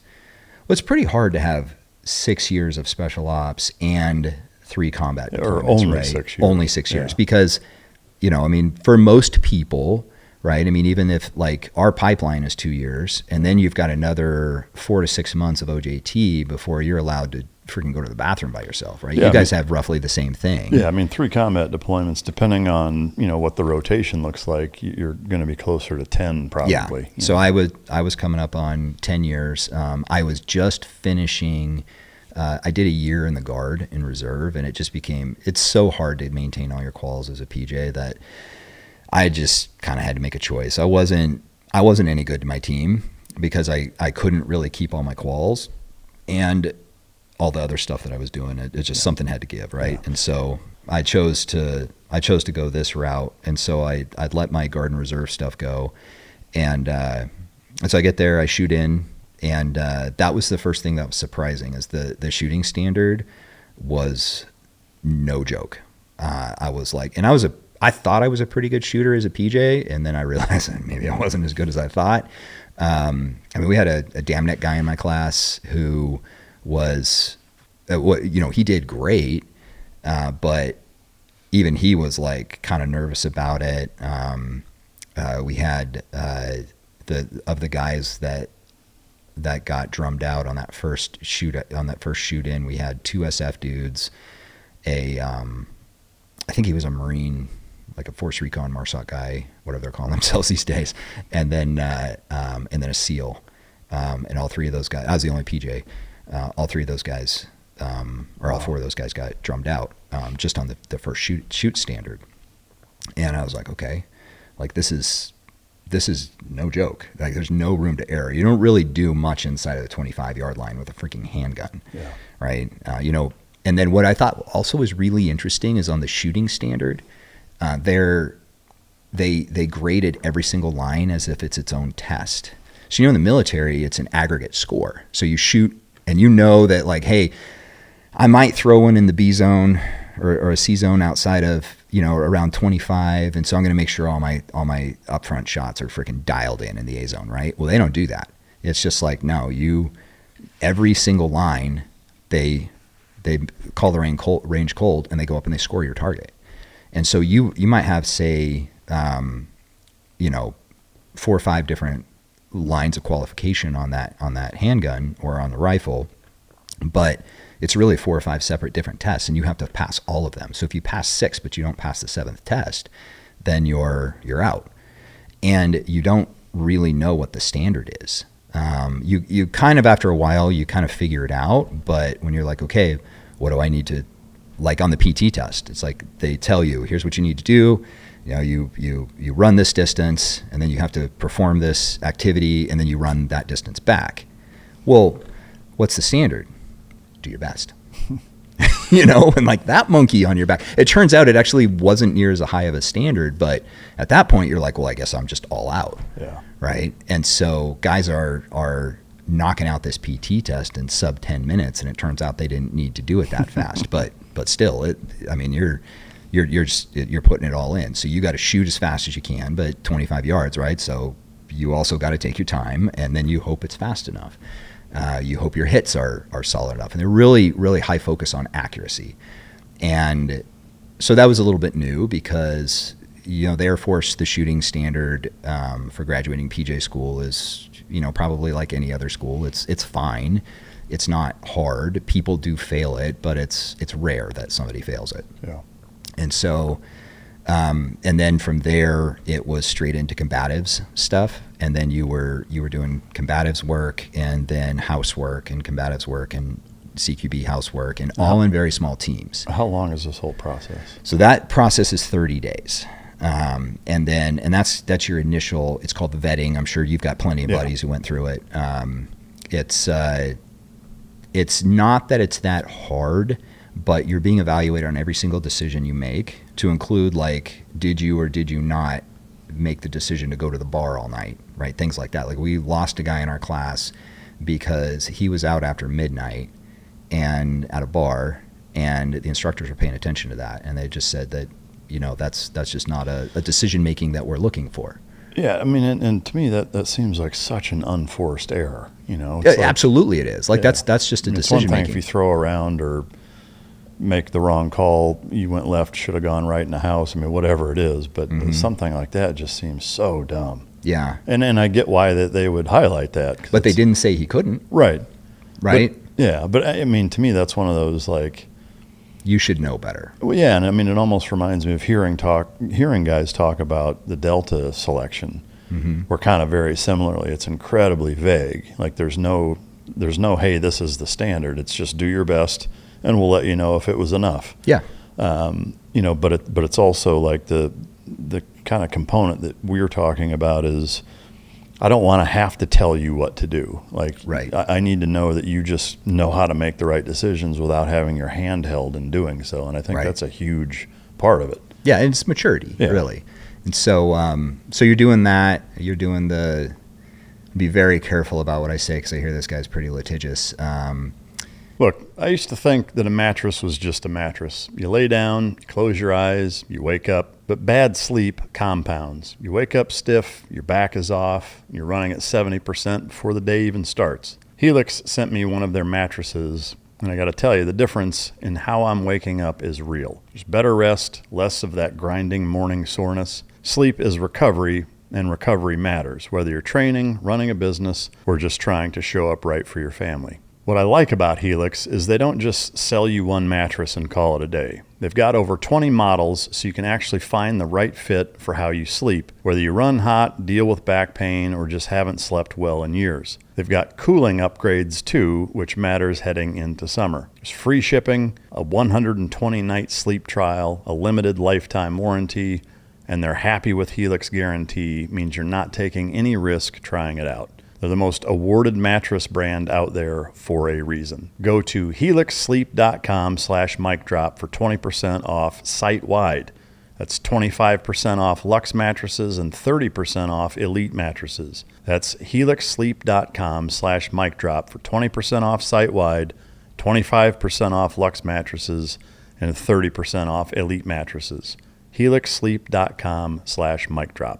The box on the floor with the hoods, all that stuff, right? Yeah. And some of that you're like, really? Yeah. Like this is kind of dumb. And then some of it you're like, oh man, this is really cool. Like this is super fun. Yeah. And so you're going through all those things, and then they're showing you the videos afterwards, and like, why'd you make that decision? Why'd you choose to do this? And then I think a lot of it, they're just seeing how honest you'll be. You're watching the video of your performance on one of those drills, and they're like, why did you do this? And you're like, man, I didn't even know I did that. Like it worked out, and it looked like I did a good job, but like, I don't remember doing that. I definitely didn't make a conscious decision to do that. And they're like, okay. Right. And then there's peer reviews and all that stuff. Right. So I think, we lost about half of our class. Had some great dudes in that class, great guys. And then a month later, I was on a covert action platform, in one of the main theaters that was not Afghanistan, and doing a lot of the ordnance related stuff that was going on. That was my first assignment, which is a home run for an assignment. Yeah. Can we say ordnance recovery?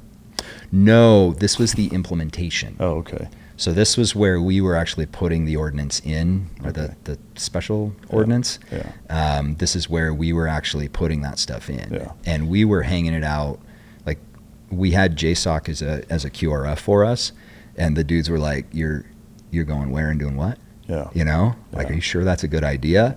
And so we may have to edit out even what I'm about to ask, and that's fine. But can you say, like, terminology wise, is this direct hire, Blue Badger? Like, how does? So this is again, I don't know how freely you can mention like what the actual title of the position is. So this is the agency's ability to get around restrictions for how many gun toters it can have. Would paramilitary be inaccurate? No. Okay. No, so completely different. So paramilitary is under SAC. And Special Activities. Yeah, which is Special Activities Center. It's also been called SOG, a Special Activities Group, or Special Operations Group, the Special Activities Group. I mean, it's got all kinds of, right? They roll the name of it. Yeah. But essentially that's your paramilitary operations officer, right? So that's ground branch, and then you've got maritime branch and air branch, right? And so that's really where the paramilitary is. Now, what we were doing was paramilitary in its operation, but not as SAC, right? So SAC, in order for SAC to do something, the President of the United States has to put a signature on what's called a finding, which means that it's a presidential order that says that there is a finding that we want very specific platforms created around. For my unit, we didn't have to have that. So the standard case officers in the CIA, right, they're not what people think. And keep in mind, I was still in that process of like being selected for that. And so, but I'm over here in this kind of more denied capability, or what's called an SC2. And so I'm doing that work and thinking that's what the whole agency is. And I remember showing up to my first assignment and I was like, oh, hey, where are the, I was actually in the process to be what's called a case management officer, which is like the case officers report information to the case management officer, and the case management officer then kind of consolidates things and like runs these different cases, right? So the agency sold it to me like it sounds pretty cool. And so I get there and I was like, hey, like, you know, they're showing me around, introducing me around, and they're like, this is the bullpen, this is where the COs sit. And I was like, oh, hey, who's the case management officer? And they introduced me to him. And it's this like 200-pound, like 5 foot nothing girl. And I was like, what? like that is not what I was briefed. And so, but I'm like, okay, well, maybe things are a little bit different. You know, it makes sense that I don't know everything. And so I kept that in the back of my mind, but I was like that, like, and I asked her a lot about what she did, and she started telling me, and I was like, man, I don't know that I type well enough to do that job. And so anyway, so the case officers within the Directorate of Operations, if they're doing something or they have an operation that needs to happen in a very high risk environment, they are not trained to do that, right? They can't fight. There's no PT standard. They can't shoot. Like, and I know there's probably case officers are going to blow up the comments on this and say, well, that's not true. And okay, are there a few who can? Sure. But it's because of their own personal discipline. It's not a requirement for the job. Right. And so after September 11th, around 2003, they started this program under the Office of Security within the Directorate of Support, and it was originally called the Dirty 30. You probably know some of those dudes, yeah. Right? There's a bunch of SEALs on that first 30. My former PJ supervisor was the only PJ on that, right? Yeah. So that's kind of how I ended up there. Yeah. And so they ended up saying, okay, we're doing this work, and it was originally associated with finding WMD in Iraq, and like, we have these case officers are running the case, but they don't have the skills required to go do the field work required to advance the case. So we're going to put together a unit of guys who can do that stuff. And then when you have, and I actually think at one point, from an intelligence operations capability, that was probably one of the most capable units in the entire U.S. inventory. Because you cannot take a bunch of SEALs and MARSOC dudes and PJs and combat controllers and SF dudes and Rangers and put them all together in a team and basically just say, go get stuff done, because they will find a way to get things done. And so then it turned out your more aggressive case officers were like, oh, well, if you can do that, can you also do this? And then can you do this? And so we'll get into it later, but I ended up doing like a ton of electronic stuff, low-vis stuff, to the point that I think back to it now and I'm like, what were we thinking? Like, we were so lucky we didn't end up dead or kidnapped or in the Fatah or whatever. And so that's kind of how that unit worked, right? So it's all within the Directorate of Security, within the Directorate of Support, within the Office of Security, right? And then those guys get farmed over to the Directorate of Operations. So it's essentially a loophole or a workaround to be able to be more flexible in the hands-on operations without having to have the president's signature on every little thing that you do. That is an accurate representation. Yeah. All right. Yeah, that you said, not me. Right. I made that up. So I end up on this covert action platform, and a great group of dudes. I'd say probably a third of them were former SEALs. And then the rest were all former Marines, and I was the token Air Force guy, right? End up on this Russian helicopter going so deep into enemy territory, doing this ordnance emplacement stuff, and then running the rivers in Zodiacs, doing the same thing. I mean, it was kind of the stuff I joined the military to do. Yeah, it's the brochure, right? Yeah, and that's always been my heartburn with most standard military special operations is about 3% of the job is what is in the brochure. Right. And the rest of it, is laying in the mud or building pallets or doing a bunch of stuff that nobody wants to do. I know you can't say where you did that. Can you expand at all on what you were actually doing? Only in that there's a program that goes as far back as Vietnam. So anybody who's ever read the book SOG, there you go. Some of the stuff that they were doing with ordnance. And so there's very specific pieces of ammunition and ordnance that are doctored in such a way as to create a signature so that you can figure out, where they put in because you're the one putting them in. Where did they end up?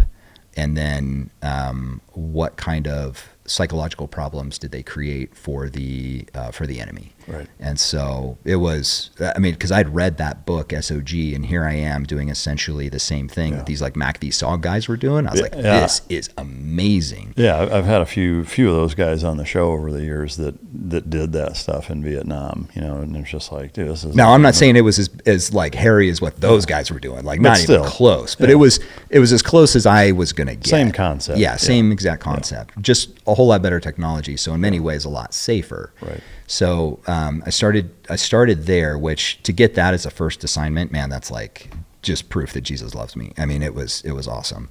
And then from there, I ended up kind of becoming one of our comms guys, or I'm already, kind of one of our impromptu medics, right? Your job is not to be a medic, but let's face it, once a medic, always a medic.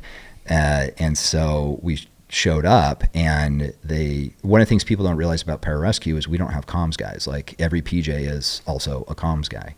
And so I show up and they start briefing me on, our different radio procedures and stuff. And we're just carrying embitters like everybody else. And I said, hey, do we have any manpack radios? And my team leader says, what do you mean? I said, 117 Foxes or 117 Golfs. And he goes, I don't even know what that is. So you're my comms guy. And I was like, okay. I shouldn't have asked. Well, no, it actually turned out really, really good for me. You know how people tell you when you join the military, never volunteer for anything? Well, that's what Navy stands for, is never again volunteer yourself. I took the opposite approach. I volunteered for everything. And sometimes that worked out pretty poorly for me, but most of the time it worked out pretty darn good. Yeah. I ended up getting to do some workups, never deployed, but ended up getting to do some workups with the 2-4 and with CAG. As a PJ, because I volunteered for stuff. And so my team chief was like, oh, they see you volunteering for the crappy stuff, then they're going to give you the attaboy. So that's what I ended up, I took the same approach to the agency. So then I ended up running comms for my team when our comms guy rotated out. He was a former 18 Echo, right, SF dude, so he really knew what he was doing. So he was cross-training me. So then I ended up taking over the comms. Then I ended up, rotating home, and then when I came back, I ended up going to one of the pivot points of the war in that country was in the north, right? Because that's where all the oil was, and it's really where the Kurds and the Arabs were going at it. So you had the insurgency issue, you had the Kurdish issue, you had the Kurd-Arab fight, you had the Iranian Kurd fight, you had the Turkish Kurd fight. I mean, and the Kurds were our allies, obviously. So there's all this like electronic stuff going on. And so I got to go up there because I had kind of mastered the agency tactical communications and how that all worked. So that was an incredibly fun assignment. I don't know if you know Tex. It's an old SEAL, from West Texas. I mean, when you say West Texas SEAL from the 90s, like the guy's straight out of Central Casting, man. Handlebar mustache. I mean, looks like he walked off a movie set. I probably do know him. I will say that Terry is his first name? Maybe. I'll give you his last name off camera. Anyway, Yeah. so I think I do. But so he was the ATL up there running things, and man, that guy was freaking awesome. Just so much fun to work for. Super aggressive, but also really knew how to talk to the bean counters and the grass eaters, so to speak, right? And help them understand that we didn't represent a lot of liability. We represented a lot of capability. Yeah. And my first deployment, we were doing really, really sneaky guy stuff. Didn't get into a single tick. Up there, we were taking rounds weekly. Sometimes it's just, you're in a hard car, get the hell out of there, right? But sometimes it was, you're on a target location, and you can't really hide in those areas, especially if you're doing something in broad daylight. And we did a lot of, I'd say probably 30% of what we did was in broad daylight, which also made me super nervous because coming from the military, you don't really do that, right? And the next thing you know, you've got rounds coming in on you, and you have no idea who's shooting at you. All you know is there's a guy on the rooftop across the street shooting at you. You don't know who that is. It might just be somebody who thinks that you're working for a rival warlord. It might be somebody who's figured out that you're Americans. It might be somebody who just got really pissed off because the guy whose house you're in owes him money, right? You have no idea. You mentioned hard car. Is that part of it? Is that the vehicles you're rolling around in are out of place enough to tip people off? Some of them were. Because they're the Mercedes V12. So, we had some of those, but we also had some cars that you wouldn't, level 7 armor, but you would think that they were just an old trashed beater. Yeah. In fact, I ended up on one of the, but those are very custom cars, so they break down a lot. So what are you left with? Well, you're left with whatever else you got. And so we had a Mercedes S550 with us, from the factory, very, very custom, very specialized. But the thing, it was a Timex. It just would go and go and go. And the outside body was pretty beat up, right? But it had all kinds of capabilities where you could make the light signature look different and all that. But that car, I was only in one high-speed chase the entire time I was at the agency, and it was in that car. And what will that do top end? I was never watching the speedometer, I'll tell you that. Ballpark, any idea? Way north of 100, probably 120-ish. Enough that as we're coming over those over ramps, I could feel, and this car has so much extra stuff built into it, armor, all of that it's pretty heavy. Yeah. But you would come over those overpasses, and I would feel the front end. The car didn't get airborne, but you could really feel the front end get pretty light, right? And that sucker had it's like a twin turbo V12 or something in it. It was a drag race car. Yeah. We were being chased by this BMW 5 Series, and we were actually trying to blend into traffic. And up there, it's not abnormal to see a car like that because there's a lot of very, very wealthy sheikhs and stuff up there. And so, and it's an older body style. It's like a body style from the 90s, even though the guts and everything are basically brand new. Right. And so we're at this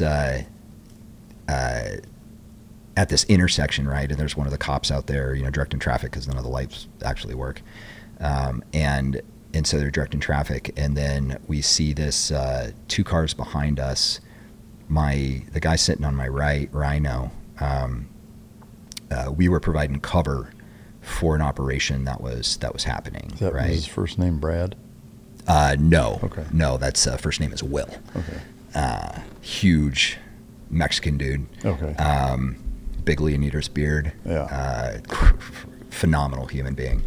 And so, we're not belted in because we're essentially a maneuvering element for this operation that's going on. And so we're trying to blend in, and we got local gear over, what probably looks like a suicide vest underneath our local man jams, and so we're rolling along, and we stop, and we're the first car in the queue, and two behind us.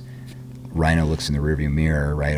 I've got this sector, right, and he's using the mirrors to look behind us, and he just sees this guy pop out with an AK, and he just gives the word, and you don't question your buddies. Like, they give the word, you freaking punch it, and figure out what's going on. And this BMW rams its way past this other car and just starts chasing us. And we don't know who they were. We know there was a bolo out for that car. Was it the car that? We don't know. But what we were told was there's a bolo out for a black 5 Series BMW, right, older 90s model, which are pretty common up there, and that it was a V-bid, and that they were looking for an American target of opportunity. BUBS Naturals has been supporting this show for a long time, and I've been a fan of their collagen for years. I use it every single day. But I have to tell you, genuinely fired up about what they just launched, and that's their creatine monohydrate. Now look, creatine isn't new. Most of you know what it does. It's more energy, faster recovery, lean muscle, better focus under stress and fatigue. It's one of the most researched supplements on the planet. It's recognized by the International Society of Sports Nutrition. The problem is most creatine on the market is garbage. A recent study found that roughly 50% of creatine products exceeded impurity limits, and most of it is manufactured in China with zero accountability. BUBS sources exclusively from Creapure. It's made in Germany under strict quality controls. It is the purest creatine monohydrate available. There's no fillers, there's no hype. It's 100% NSF 4Sport certified. You know exactly what you're putting in your body. Here's what makes BUBS different from any other supplement company out there. The brand is a tribute to former Navy SEAL and good friend of mine, Glenn Bub Doherty, who laid down his life saving Americans in Benghazi. Glenn stood for self-improvement and always helping others. That's the DNA of this entire brand. BUBS donates 10% of all profits to charity in his honor. That's a company worth supporting. Live better longer with BUBS Naturals. For a limited time, get 20% off your entire order with code MICDROP at bubsnaturals.com. That's BUBSnaturals.com, code MICDROP for 20% off. And so for all we knew, we were that American target of opportunity. Obviously don't really know, but we know that there was a guy with an AK who was getting ready to stitch us up. Didn't want to find out. Yeah, so we blow through that, and dude, that Mercedes versus that BMW, not even close. I mean, they're gone. However, eventually you have to make a turn, and that's a whole lot of mass to try to make turn. And so, you got to bleed so much of your speed, especially up there, because if you hit one of those curbs, you're going to rip a wheel off. So it's not like a curb here, right? I mean, those things are probably 8-9 inches tall. So I have to bleed all this speed down, and he's calling them out, and they're getting closer and closer, and I'd make the turns, and then as soon as there was a straightaway, I was gone. But they kept, they would keep making up that time on those turns, and anybody who's been to that city will know Ford Road. So I finally got onto Ford Road, which is this just long road that goes all the way to a military installation, and that was our essentially E&E fallback place, was this gate on this military installation. And so because it was just one long straight road, I was able to just freaking blow through it and get back, and the freaking brakes are glowing red. Well, I probably wasn't that far away from losing my brakes. Yeah. And so we get done with that, and Rhino just looks at me and he's like, "Good driving." That was like the extent of it, right? And I was like, "Hey, we're on a military base. You want to go get some chow?" Yeah. But most of them were cars that were highly customized, didn't really stand out. In fact, if anything, blended in really well, depending on where you were. Yeah. So what year is this? This is 2009. 2009. Okay. So probably, summer 2009. Yeah. Okay.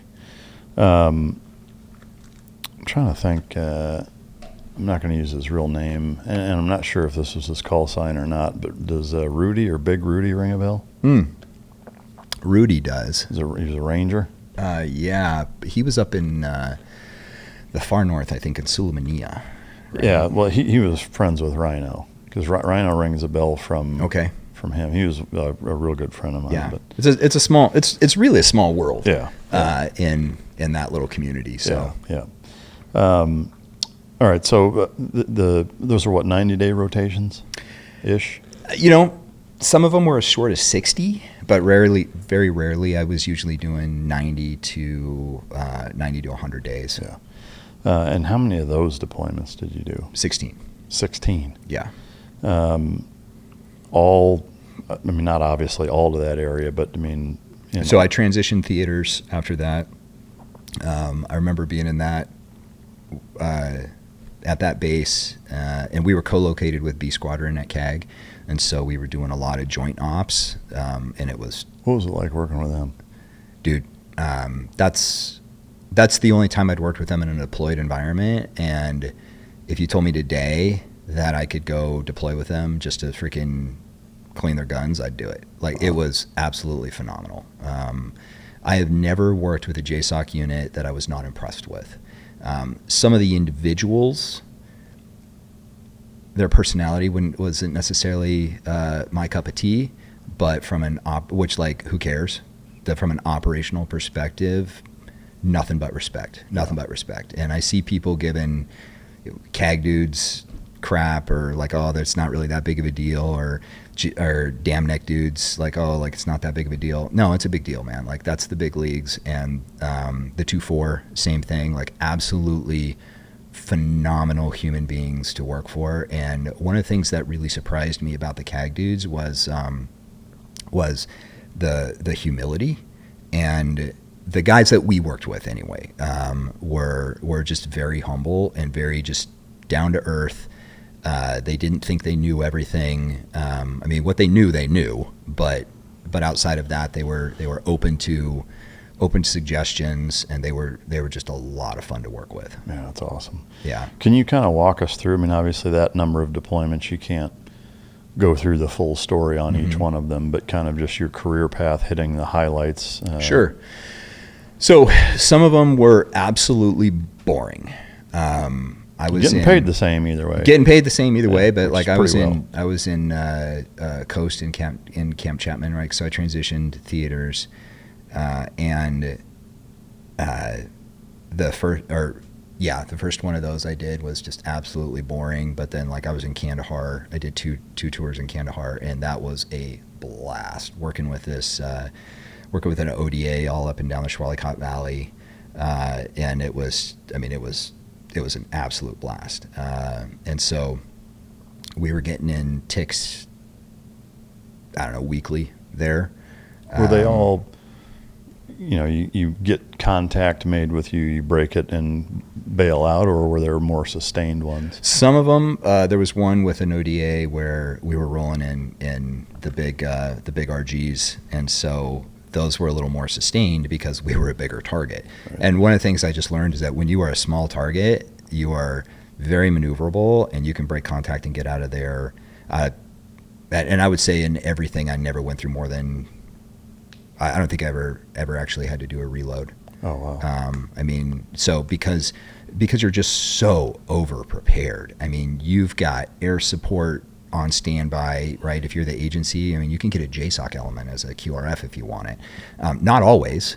And also, I'll be the first to admit, like, I just got lucky. I mean, there's guys who were just in the wrong place, wrong time, and just got overwhelmed and ended up basically shooting their way out of their own safe house, going to a fallback area. Versus, I never experienced any of that. Everything that we did, either we were the aggressor, or if we were being aggressed upon, we were so over-prepared, just so overmatched that it wasn't even a competition. Yeah. Not even a competition. And some of the newer weaponry, I mean, I guess it's not newer anymore. This was 10 years ago, but like the Crow systems had just come out, and man, dude, I mean, let's face it, when you got a human behind a 50 cal, like or between it or behind a Modus, that's an area weapon, right? I mean, it really is. It's not a precision weapon.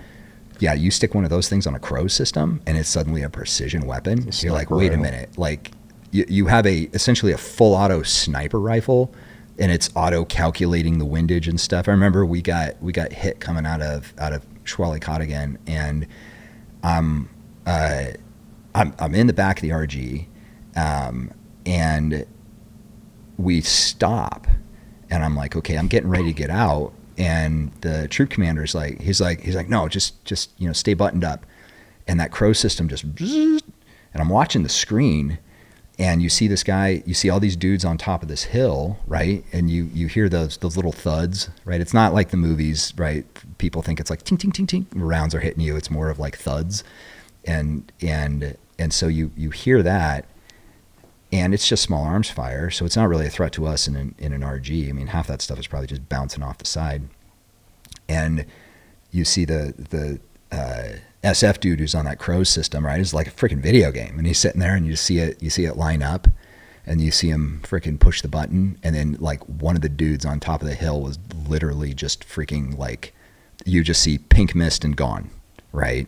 Obviously probably fell back over the hill, and you see all the other dudes suddenly stop shooting and turn around and freaking run, right? And it was like, that was one round, and there was probably, I don't know,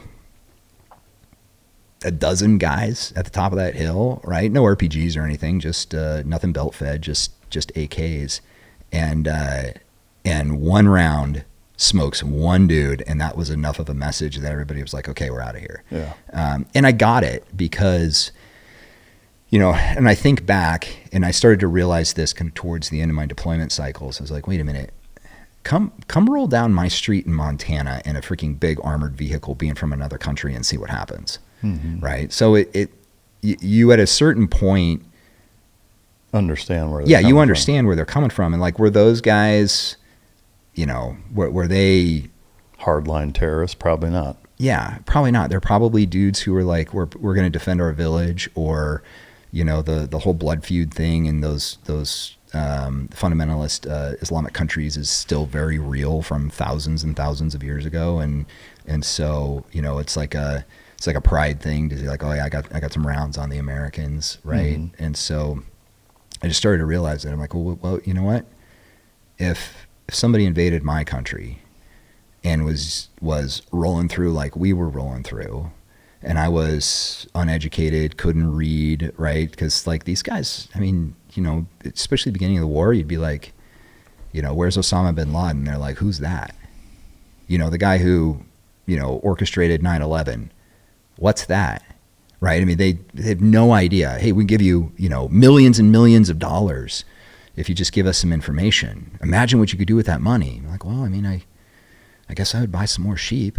I mean, just no concept. And so we're taking this Western mindset over there, trying to, relate to these people, and they don't like us, and we don't like them. We don't speak the same language, we don't have the same culture, and so it was kind of no wonder they're shooting at you, kind of thing, right? And so if we didn't, I was pretty darn aggressive when I was a younger guy, but towards the end of it, I started to realize, I'm like, if we don't have to shoot people, let's not. Because it's I don't know, it's not that I feel bad for them, but had I been born in a different place, like I'd probably be a guy on that hill, shooting at the Americans who invaded my country and were going through my village. No, I get it 100%. So you do multiple deployments in Afghanistan there, and how many after that? So 16 in total. North Africa, a nuclear armed Islamic country, and then obviously the two main theaters. And about midway through, actually on my second deployment, I got asked if I wanted to be a staff officer. And I said no, because the gig I had, and I'm sure I know like Sean Ryan's talked about this. Mike Glover's talked about this. I'm sure plenty of other people. I don't know if you know Ray Care. Oh, yeah. Old Cash. Yeah. Sorry, it's not Cash. It's Care Bear. Ray. But Ray was on my team in Northern Iraq. Great dude. Believe it or not, even as big as he is, we used to do like 7-mile flight line runs, and he would have no problem hanging. Right, Yeah. Great dude. And so I got asked if I wanted to go be a staff officer, right? Go be a team leader, and I was like, no, because that was such a good gig, man. You're getting to go to war. You're getting paid a ton of money to do it. You have almost no expenses, and you can kind of do whatever you want. It was kind of the dream job. Short trips. For a while. Shorter trip, lots of them, but shorter trips. You could to an extent. You had more control of your own schedule, right? If they wanted you to deploy this week, you could be like, I got a thing, but I could deploy the next week, and they would work with you on that. So it was, and then from an intelligence operations perspective, probably one of the most capable units in the entire U.S. inventory. Yeah. So it was a lot of fun, depending where you were. I never went to a flagpole. Guys liked going to the flagpole because they had sushi and girls and great parties, and like that's just not me. Like I don't really care about the units. Like I want to do the work, and the work was at the FOBs. And the farther away from a flagpole you could get, and the more dangerous it was, the better the work was. And so being a medic and a comms guy, I kind of always got to pick because I was needed in lots of different places. And so I kind of always got to pick which team I wanted to go on, which location I wanted to go on. And of course I picked the places that, had the worst food and were the most dangerous. So no women. Yeah, it was a big blessing. So I did that gig for a while, and then finally, and then I went through, everybody knows there's this course called TDC. That was also kind of a kick in the nuts from a standard perspective. 10 weeks. What does weeks. that stand for? The tactical development course. So that was one of my unit's courses, and that was 10 weeks of basically just shooting every day. And same thing, just shooting in CQB every single day. And then a lot of like surveillance and counter surveillance stuff, and like putting that all together in one package. And that was a lot of fun, but if you failed that, you lost your job.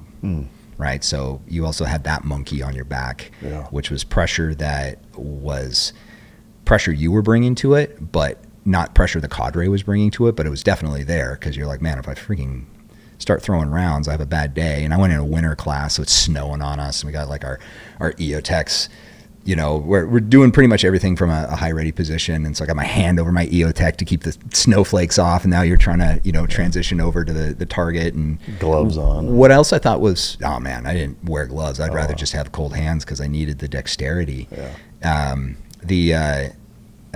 What else I thought was interesting is, in the military, if you're doing night shooting, you get like a little extra time, right? You get an extra second. No, it's put on nods, and now you're doing the exact same lines and the exact same time standard. It's on night vision. And if you can't do that, then you probably shouldn't be here, was their take. So high standards, thought it was a lot of fun. It wasn't so high you couldn't pass, but if you had a bad day, and everybody has a bad day at some point, right? If you had a bad day on one of your test days, or a bad day when in the house, you probably weren't going to make it. I felt like as a PJ, I had an unfair advantage in that PJs are used to working with really small teams. So when I was embedded with like an ODA and we're doing CQB related stuff, if a PJ finds himself in the front of the stack, a PJ can enter, but usually what happens is that hall boss pulls you out and pulls you to the back because they kind of can't have anything happen to you, which sometimes kind of sucks and is also probably a good thing. So when we started doing the housework with the agency, which is all very small teams, it's usually just 2 of you. You would plus up to 4. And then for some exercises, if you were a QRF, when you were on a QRF element for the exercise, you would be 6. But for the most part, I would say 75% of your evaluated time was 2-man in a house. And we're talking like 2-man hostage rescue scenarios, right? Like really, really hard CQB problems. Wow. And we had a DamNet guy as one of our instructors, had a CAD guy as one of our instructors, right? And those guys obviously know what they're doing. and were able to teach you and walk you through it. But I was just so used to working in small teams that a lot of it made sense to me. But guys who were coming from, they're used to working with these, big assault units were having a little bit of a hard time with, like, I don't just roll and hold my position. Like, no, I got to roll, hold my position, collapse back. And you got to fight your way out as well as fight your way in, right? So it was it was really fun. So I went through the TDC, and then I got asked to be a TDC instructor, and I was like, yeah, I'm not doing that. I've played that instructor card. I'm not doing it while other men are at war. And then I got asked on the next deployment to be a team leader again, and they're like, hey, like, we're not going to ask you again. Like, either you're gonna do this or you're not. But like, if you're ever going to do this, this is your chance. And part of the reason why I took it was the guys who never took it technically could not disclose where they worked. If I took that role, I got to disclose where I worked. But then also I thought, man, not all of our team leaders had the same standard as the guys on the team. And that did create problems. That did create some big problems. Some of those guys were phenomenal, and they would have been phenomenal even if they were former soft dudes. But some of them were like former cops that after September 11th, the agency was like, we got to have a staff officer be in charge of these guys. You were a cop, right? Okay, well, you go do it. And so there was some animosity between the staff officers and the non-staff officers. And so I thought, man, like, if I could be a staff officer and I could run my own teams, that would be a lot of fun. And so I took the position and went through that process, and that process was fun in some ways, because it was like kind of what you'd think from the movies, right? The polygraphs. A full scope polygraph sucks. This is not a counterintelligence polygraph. This is we get to ask you any question we want. And potential crimes you've committed, thoughts in your head, all of it. It's rather invasive. Yeah. Right? So did that, medical, all that stuff. Was there a weirdest thing they asked you? There are very few things in the agency where you will end up in handcuffs for talking about, and the recruitment process is one of them. Can you give me an example? Yes, there are very few things at the agency that you can talk about. But yeah, the recruitment process is one of those, like, very closely guarded secrets, and like who they're looking for and why. Yeah. And even within different units, there are people who have to go to a special course and get read into being a recruiter for that unit. Okay. So like what they look for, exactly what the process is something that you just don't talk about, because our enemies are listening, right? And they're obviously always trying to get inside. Yeah. So I went through that process. That was primarily academic. What I can say is that the tests I would take, I would walk away from, and I was like, well, I freaking failed that. I mean, there's no possible way I passed that thing, right? You're like, a lot of it's computer based, and you're trying to, the train leaves Chicago at this and that, and, and you're watching the timer count down, and you're like trying to remember how to do this kind of stuff, and you're like, I don't know, 42, and then it's on to the next question, and so there was a lot, like, what they're screening for and all that, I don't know. There are parts I can say, like, obviously everybody knows you go through a poly, that's pretty open source. Psychological examinations, academic stuff, writing samples. They want to make sure that you can actually write in a coherent way. So those are the types of things that they're doing. But as far as the actual questions and stuff, can't obviously really talk about that. Yeah. How long did you do that for? On paper, I'm allowed to say that I did that for 3.5 years. Okay. And that's crazy, because there's no paperwork going between you and the agency, right? Anything you fill out is digital. At least, obviously, in my day, it was digital. And keep in mind, I was still right before that. I'd gone to my final interview for that CO thing. Well, I'd kind of forgotten about that. So I was in a clearance. I already had a clearance started. So my agency staff clearance went a little faster because my clearance had started for this other CO related job that I had applied for, right? Remember, all the way back to 2008 when I first started all of this. And so they came back to me, and it was like my final interview, and you don't really have any connection. It's just, hey, be at this place at this time. Can you make that? Yeah, I can make that. So I go to this office building, and at the time I was living in New Mexico, and so they had me go up to Colorado, and I go to this office building, and I walk in, and they're like, okay, so they're trying to essentially finish this recruitment, and we'd like to offer you something. And offers always come in person. They never, like, if you get a letter, that's bad from the agency. If you get a phone call or a in-person meeting, that's a good thing. And so I was like, yeah, I'm actually just came to say, like, I don't want this job. Thank you. Like, I don't want to do that job. And went back down to New Mexico, and then they told me show up at headquarters at, this time on this date. And that's it.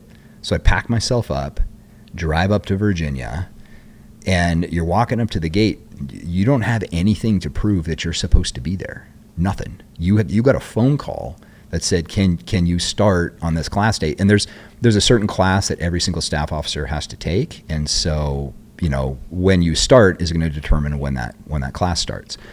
And so I agreed to it. I walk up to the front gate, and I hand the guy my ID because I figure he needs that. And I said, and I was like, yeah, I'm here to in process. And the gate guard, and I'm sure they do this with everybody because they think it's hilarious.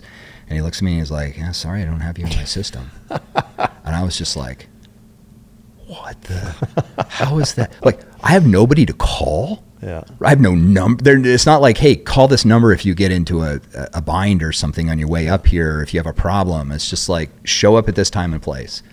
So I'm like, and it must have just been written all over my face, because then the guy just laughed at me. He's like, dude, I'm just kidding. Like, yeah, and they in process me, gives me my badge, and I went. The image that comes to mind as you're explaining that is Rob Riggle playing that role. I don't know who that is. Have you seen? He was a former Marine. I mean, he was in. You've seen Step Brothers. Yeah. Okay. He's the older brother of Derek's like cohort at the office that's just a total prick. Oh yeah. Okay. And he was in The Other Guys with Mark Wahlberg and Will I haven't Ferrell. seen that. Oh man, you got to see that. Oh yeah. I guess the comparison will be a little bit lost. What's that? Yeah. Yeah. If you've seen enough movies with him in it, like I can just imagine him playing that gate guard role perfectly. But yeah, it was pretty funny because I was just like, oh man, like yeah. So you go in. How much can you share of once you go in? Kind of the. So I'd already been through all the training courses, right? Because I was a guy on a team, so I had to go through a 3-month course called the Protective Agents course, which is what. So people will say the CIA doesn't have agents. Well, yes, it does. So agents are the spies, so to speak, but then it also has special agents. So special agents are people with badges and guns and credentials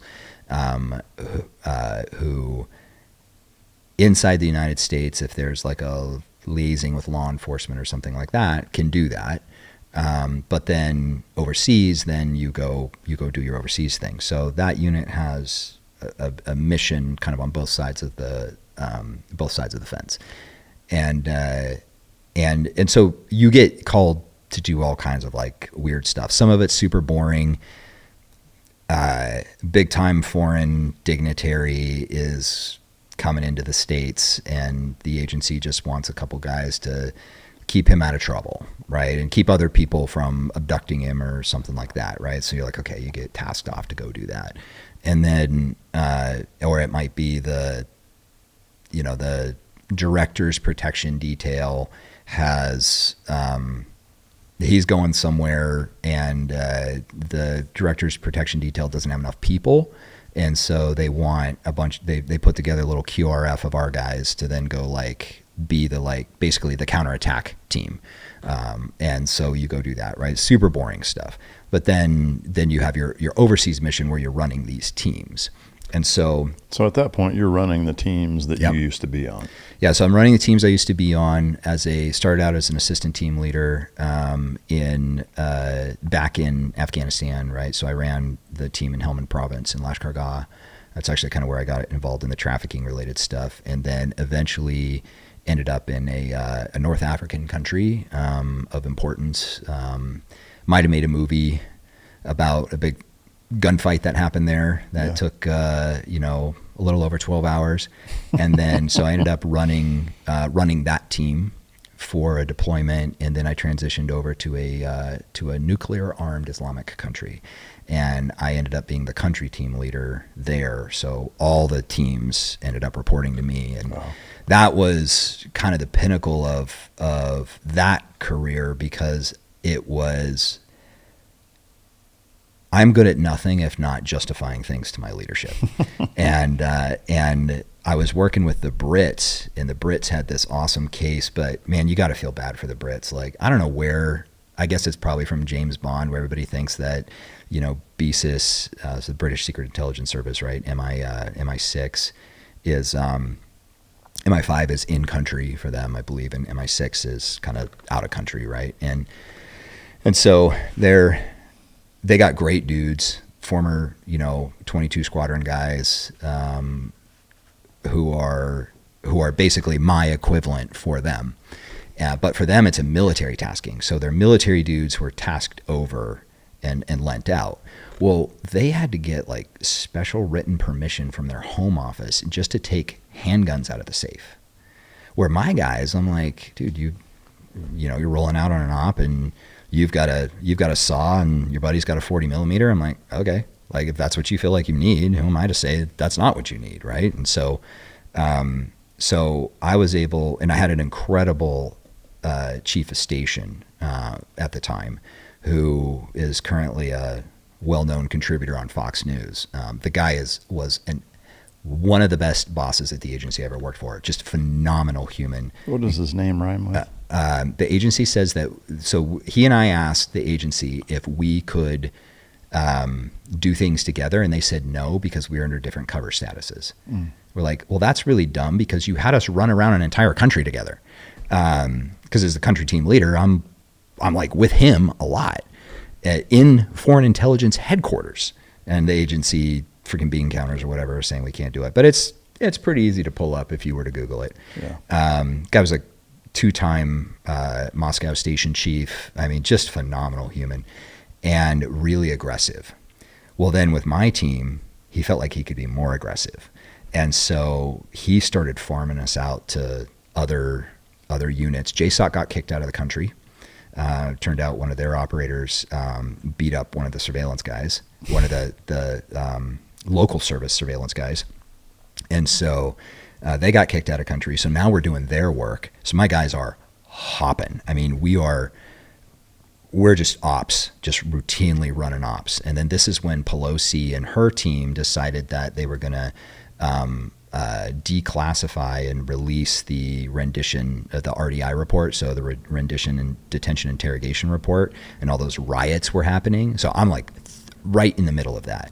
And at the end of the day, the agency works for the president. So Obama made a lot of good decisions. We can give him credit for that, right? Now, he took credit for all of that stuff, but he did make some very aggressive decisions, right? Killing bin Laden, that kind of stuff. But he was such a micromanager.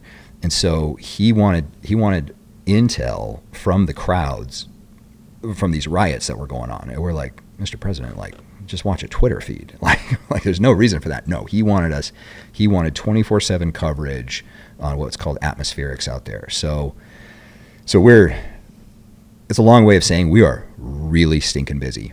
And so the Brits then have these ops, and my station chief is like, oh yeah, like we'll do that for you, but of course you got to share intel, you got to do all this stuff. And I managed to get this op going, and my guys are the full action element. So like we control the whole action end of this operation, and it's a like big deal presidential level visibility because of all the different players involved, right? So like, don't screw this up, Nick. And I go to the British embassy, and I'm sitting in their version of a skiff, right? And the VTC comes on, and I'm supposed to brief their home office on what my team is going to do as we're briefing this overall operation. And the VTC turns on, and who's on the other side of it but the deputy chief of my unit, my supervisor's supervisor. Mm-hmm. And I was like, oh, Matt, Nick? It's like, what are you doing in London? He's like, well, that's what I'm here to find out. And I was like, okay, maybe I overstepped a little bit. So I brief it, everything goes off, and, you know, he doesn't say anything. And then he's just like, Nick, good to see ya. We pull off the op that night. Nothing happens, and I don't hear from him. I'm like, oh, okay. You know, maybe he wasn't really there for me. And then I get back to headquarters, and I'm, you know, you debrief your leadership, right? And so I go up to do my debrief, and he was like, dude, he's like, that operation was absolutely amazing, dude. And I was putting in, like, I had a Force Recon guy who was a sniper and a SEAL who was a sniper, like, or who had been snipers when they were in the military. And so, like, I hard teamed those two, and, like, I'm putting them in, like, urban greenside hides, right? Like, the stuff that they joined the military to do, they're like, this is amazing. And so all the guys on the team are loving it. So what happens? Word gets out amongst the knitting circle that is the soft community, and then you got other guys who are like, well, why don't I get to go to that team? Some guys didn't want to go to the team because it's a lot of work, but guys now are, like, trying to jive for position on my team. And so Matt, you know, as I'm debriefing him, he's like, dude, that op was awesome. Don't ever do that again. I was like, okay, got it. And that was really my, like, you know, I think it's probably best for me to leave the agency because I was kind of on a career rocket ship. Right. I mean, become a country team leader of a country of presidential level importance that quick. So what's next? Well, I'm going to be, you know, a supervisor, and then I'm going to be a deputy chief. And I just started looking, I was like, is that what I want? Nothing against those guys. Like, we need good people to do those jobs, but is that what I want to do? And would I be happy doing it? And the reality is no. And so, plus I, you know, had all these experiences with the human trafficking stuff and other things going on in my life. I was like, you know, it's time for me to move on and kind of, you know, do something different. Can you share any of the details of what that op was? No, I cannot. Not even vaguely. Not even vaguely. It was obviously everybody knows what the agency does, knows what British intelligence does. So let's just say the individual that we were responsible for finding so that we could kill him. I mean, that was the whole goal, was this dude needs to be allowed the opportunity to test his theology. And it was, you know, the closer you get to that level of bad guy circle, the more dangerous stuff becomes, right? Because now you're buying people's loyalty. Well, what's to keep them, and this happened multiple times over the years, what's to keep them from basically being like, cool, I'm going to take your money, but then I'm going to rat you out at the same time, right? So they're playing that double agent role. And the best example of this is the double agent or triple agent bombing in Khost, Afghanistan, that killed, you know. Yeah, a student that I put through SEAL training was one of the guys that died doing that. Yeah, and he was a guy from my unit, right? Yeah. And so so the higher you get up that food chain is you're hunting the head of the snake, and that's what we were doing. And I'll tell you the name of the guy when this is over. Anyway, the more dangerous it gets. Yeah. And because at that point, like, these people are true believers. You cannot financially incentivize a true believer. So was the person you just paid off that is setting up this next phase of the operation? Are they a true believer, and the operation they're setting you up for is actually an ambush, or you know, they're going to kidnap you, or whatever the case may be? Or is it, and then is there, I don't know, maybe an adjacent nation state that we went to war with that is involved as well? So, like, things get real dicey. I mean, imagine playing chess and you can't see the chessboard, and all you can do is reach through a curtain and, you know, feel what the piece is, and then try to move the piece and hope you're on the right square, and you have no idea what the other side of the chessboard looks like, right? So sounds like a fun game. It's, when it all goes well, it's like, it's really cool. Yeah, but the highest of highs. When things don't go well, you know, every once in a while, like, people die for that. Yeah. And it's not just necessarily you. You might do something that gets the asset killed. Right. And then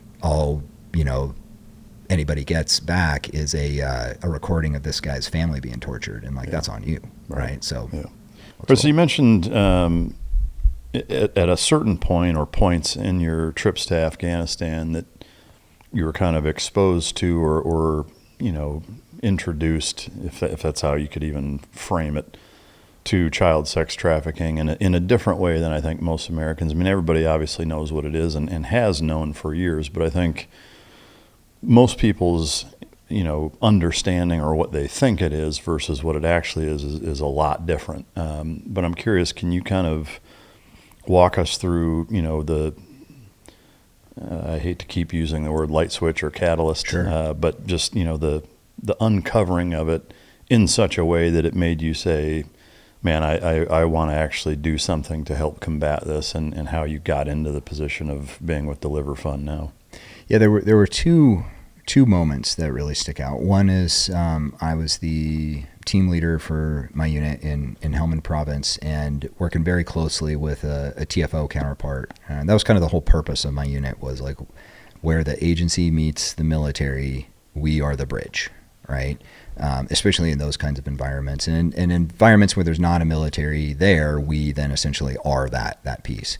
So working very closely with a Task Force Orange, essentially a case officer, right? Equivalent of a case officer, one of their collectors. And we had what I like to refer to as smoking gun intel on a man who was trafficking primarily little boys across the AFPAC border, right? So if you've been to Afghanistan, little boys doesn't surprise you.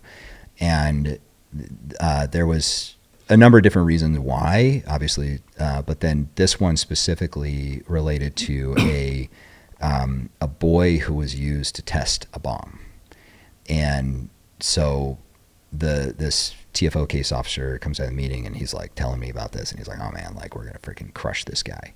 And long story short, nobody, he could never figure out where he wrote up the intel, but could never figure out where to send it. And intel's not like the movies, right? It's almost more like the banking system, right? You don't just, if I'm going to wire you money, I don't just call my bank and say, hey, wire Mike some money, right? No, there's a routing number and an account number. Well, it's the same thing for intel, right? You've got codes that make sure that intel gets directed to the right analyst, right? Because an analyst's job is essentially to collect all those different reports and then consolidate them into one report, essentially, right? And get that to policymakers. So this TFO guy writes this stuff up, and the chief of base releases the cable, but the cable never makes it out of station, never goes to headquarters, because that is not something, that's not a mandatory presidential reporting requirement. That's not what the CIA does, and that's not what the military does. So who does that? And that made me really curious. And one of the cool things about being a staff officer at the agency is you can reach into the system anywhere you want. Now, you start reaching into places you shouldn't be, and somebody's going to come ask you some questions, but there's really nothing that's off limits to you except for special programs that are compartmentalized that you can't access. But a routing code for intel is not a special program. So I got very curious, and all I knew was operators. And so I started asking guys, everybody I would meet and everybody on my teams, and texting guys and emailing guys, hey, have you ever had a human trafficking target? When you think about it, did you ever have a human trafficking target? Mm-mm. No. You can't find anybody who ever did. Now, there will be oh, this guy's making bombs, and he's also a pedophile or something like that, right? You get that in the briefing. But nobody ever went after somebody because they were trafficking kids. And I was like, that's weird. So, and I'd never really thought about it, right? Once you learn about trafficking and you think back through your career, you're like, oh, I saw it here and I saw it there. Plenty of guys have stories coming off of targets, and there's kids in cages, but nobody ever the system just kind of would help those kids, where we assumed, right? So where was the version of me? Where was the version of you that was fighting the trafficking issue? Yeah, I mean, it's almost always an afterthought. It's just an exterior piece to the bigger picture that doesn't ever get sorted out, or it's never the mission. Right. It's never the mission. So I thought that was really weird. Fast forward, I'm the country team leader in this nuclear armed Islamic country. And so one of my jobs was to be the CIA rep on what's called the hostage working group, which is usually, it's a freaking bureaucratic thing. It's nothing super sneaky or cool. It's just Americans or people from allied countries get into trouble in a country and they're being unlawfully detained. It could be by the local service or local police. It could be they got kidnapped by the Taliban, right? Anywhere in between. And so usually if it's an American, right, the CIA can't have anything to do with American citizens. That's Executive Order 12333, right? Everybody at the agency knows that, right? Can't collect, can't really have anything to do with a U.S. citizen. So most of the time I was just sitting there, like, quite frankly, not paying attention. And I mean, just be honest. And kind of like me during this interview right now. Yeah, right. I mean, clearly. So they start talking about two little girls from North Carolina who had been abducted by their father. It was a non-custodial parental abduction and taken to this country where he was a citizen. So he was a dual U.S. And citizen of this country. And the best they knew, they thought he had possibly sold the girls, his own daughters, to his brother. And with those fundamentally Islamic countries, like, that's pretty common, right? They don't view their kids the way that we do. So I listened to what was going on because that piqued my interest, and nobody could do anything about it. So I Roger up and I was like, hey, like, I'll send a couple of guys, just go figure out what's going on, and then we'll report back. That'd be an easy day for them. Well, Executive Order 12333, these girls are U.S. citizens, we're the CIA, can't touch it. Okay, LEGAT, FBI agent sitting across the table from me, you go do it. And then there's a DEA guy there too. You guys go do it. Well, you see, we don't, and I just, like, wringing of hands and mashing of teeth, right? And they ultimately came down to, like, well, we don't have the training and we don't have the equipment to do that. I was like, you're in luck. That's what we do. I'll send a couple of guys with you guys to go do that. And, well, no, we can't do that. And I watched the most powerful military and intelligence might the world has ever seen talk itself out of helping two little girls that were its own citizens, not even to, like, go get them, just to even figure out what was going on. And I was like, this can't be right. And so between that incident in Lash and then moving forward to this incident, I was like, I'd been putting together this idea of a company to go solve these kinds of problems. And the thing we didn't talk about is some of the stuff that I did to keep my lights on between when I was a PJ and when I joined the agency, right? So it took a while for my initial clearance to go through, because the agency looks at your military clearance and they're like, oh, you've got a TS, that's cute, where we start from scratch. And so I remember my first TS clearance. Yeah, I mean, they're just like, we don't trust the military's system. We do it. We start from scratch and we redo it ourselves. So so to keep my lights on during that time, one of the things I did was I worked for a private personnel recovery startup, and which ultimately meant that I was working for insurance companies. I didn't realize that at the time, but we were doing everything from, like, kidnap and ransom cases to key person recovery cases to helping the companies solve problems to keep their shareholders from finding out that, I don't know, maybe they're a weapons manufacturer and they're working in some companies around, or some countries around Israel that aren't Israel, but Israel is their biggest, right? Their biggest buyer, their biggest customer outside of the U.S. Oh wow! So it was super sketchy, and I left after just over a year because I was like, this is, like, I don't know if I'm going to go to jail or not. Can you say what the company is? Or I don't want to give them any positive press, yeah. Because that CEO is a dirtbag of a human. So I did that.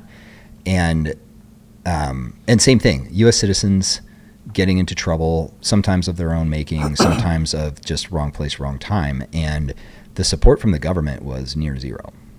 And so between that and all of these different things, I started getting really interested in the trafficking issue. And the very first time I ever talked about it was when I was working for this company, and there was a billionaire's daughter went missing on her honeymoon in Mexico.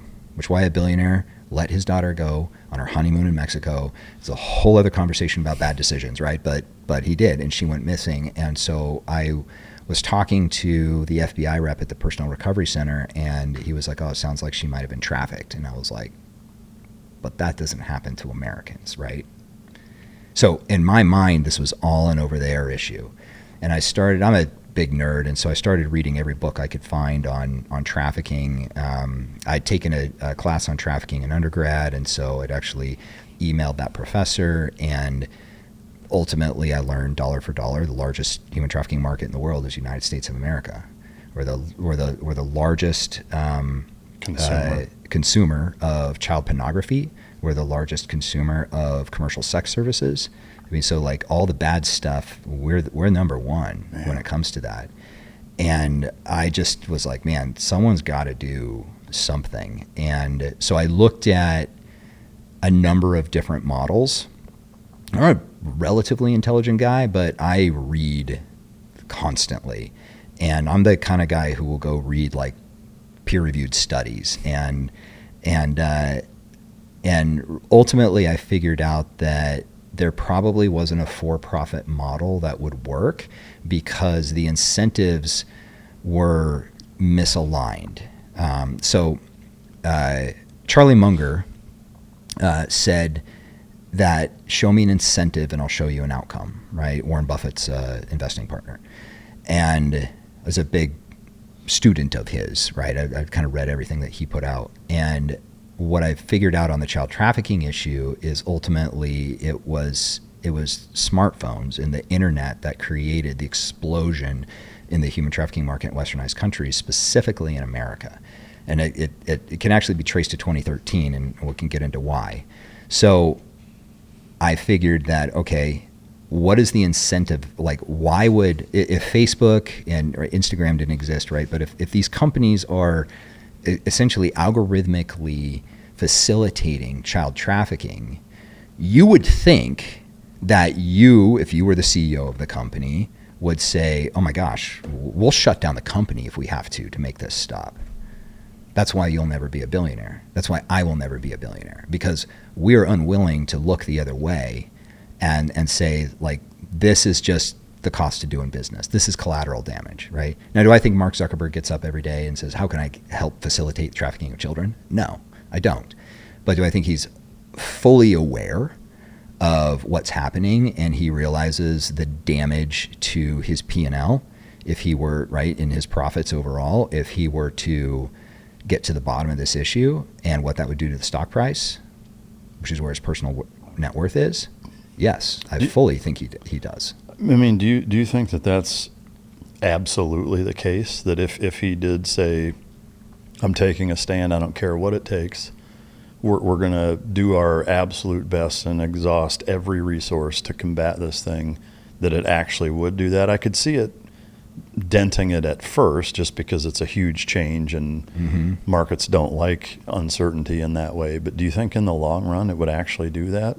So, no, I don't think in the long run it'd do that. In fact, I think if anything in the long run, it would be good for the business because it would help people to trust the platform more. Yeah, but unfortunately, Wall Street doesn't price stocks based on the long run.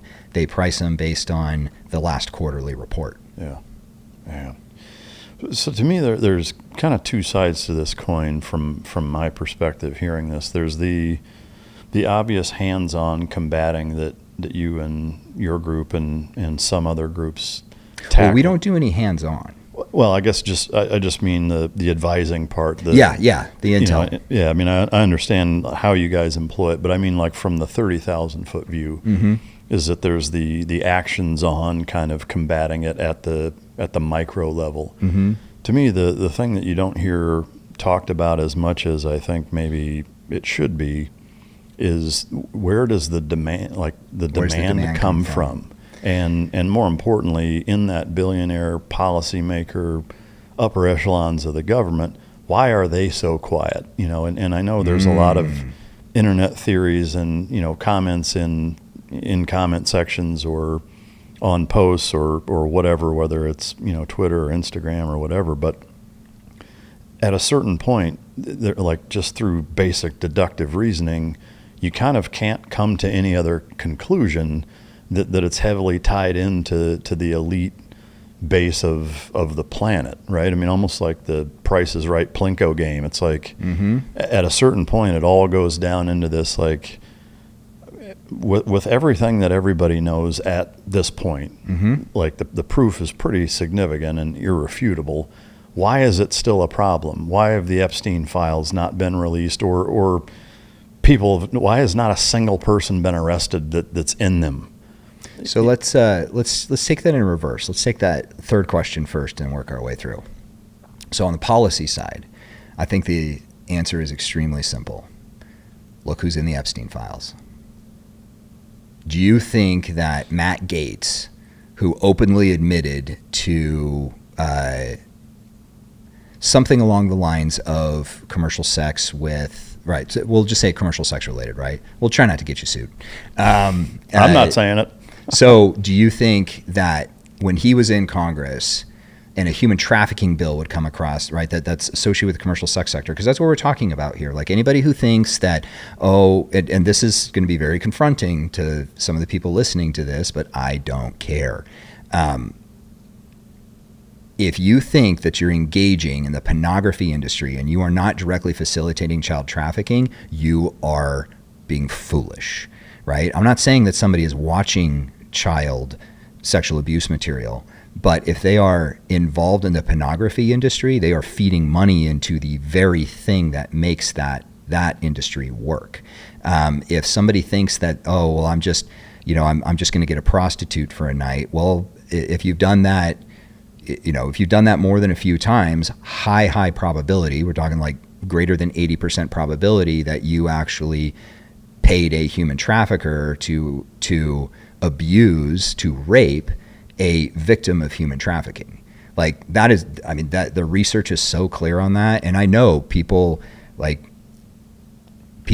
a First Amendment right to engage in pornography and watch pornography if that's what they want to do. It's a really good way to be stupid and weak, but it's their right to do that. However, what about on the other side of the camera? Does that girl want to be there? What about at the strip club? Does that girl want to be there? I mean, we have pictures of traffickers coming out of strip clubs with hefty bags, like 5-gallon trash bags full of dollar bills, and they put a little, they'll say, getting my girl or getting my girls pole dance lessons was the best investment I ever made in my business, right? So depending on which statistic you want to believe and which research you want to believe, the market is somewhere between 4 and 11 million American men.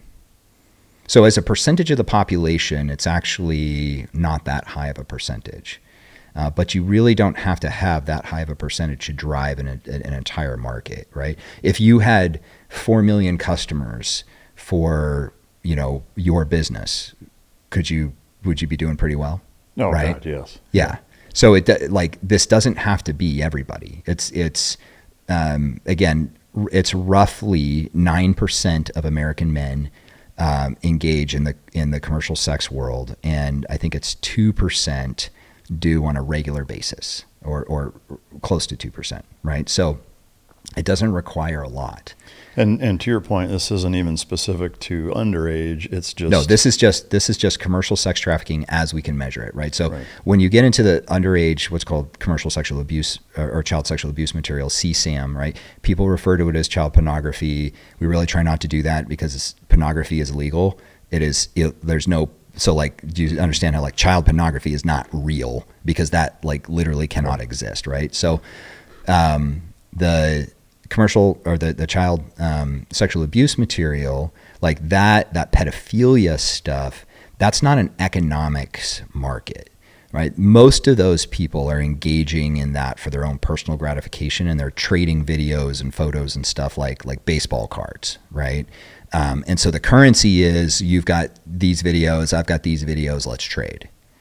Versus when we talk about the trafficking issue, especially on the commercial sex side in America, that is an economics thing, which means that somebody is being either defrauded, forced, or coerced into providing a service for somebody else's economic benefit.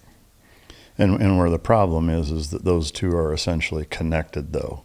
There's a lot of overlap, right? So CSAM is not trafficking, and trafficking is not CSAM, but the customer base has a lot of overlap. And the trafficking component financially enables some of it. Okay. So traffickers, from what we have seen, is traffickers in America. Now it's different in the Philippines and South America and places Central America, but in America and in westernized countries, the trafficker rarely engages in the pedophilia stuff.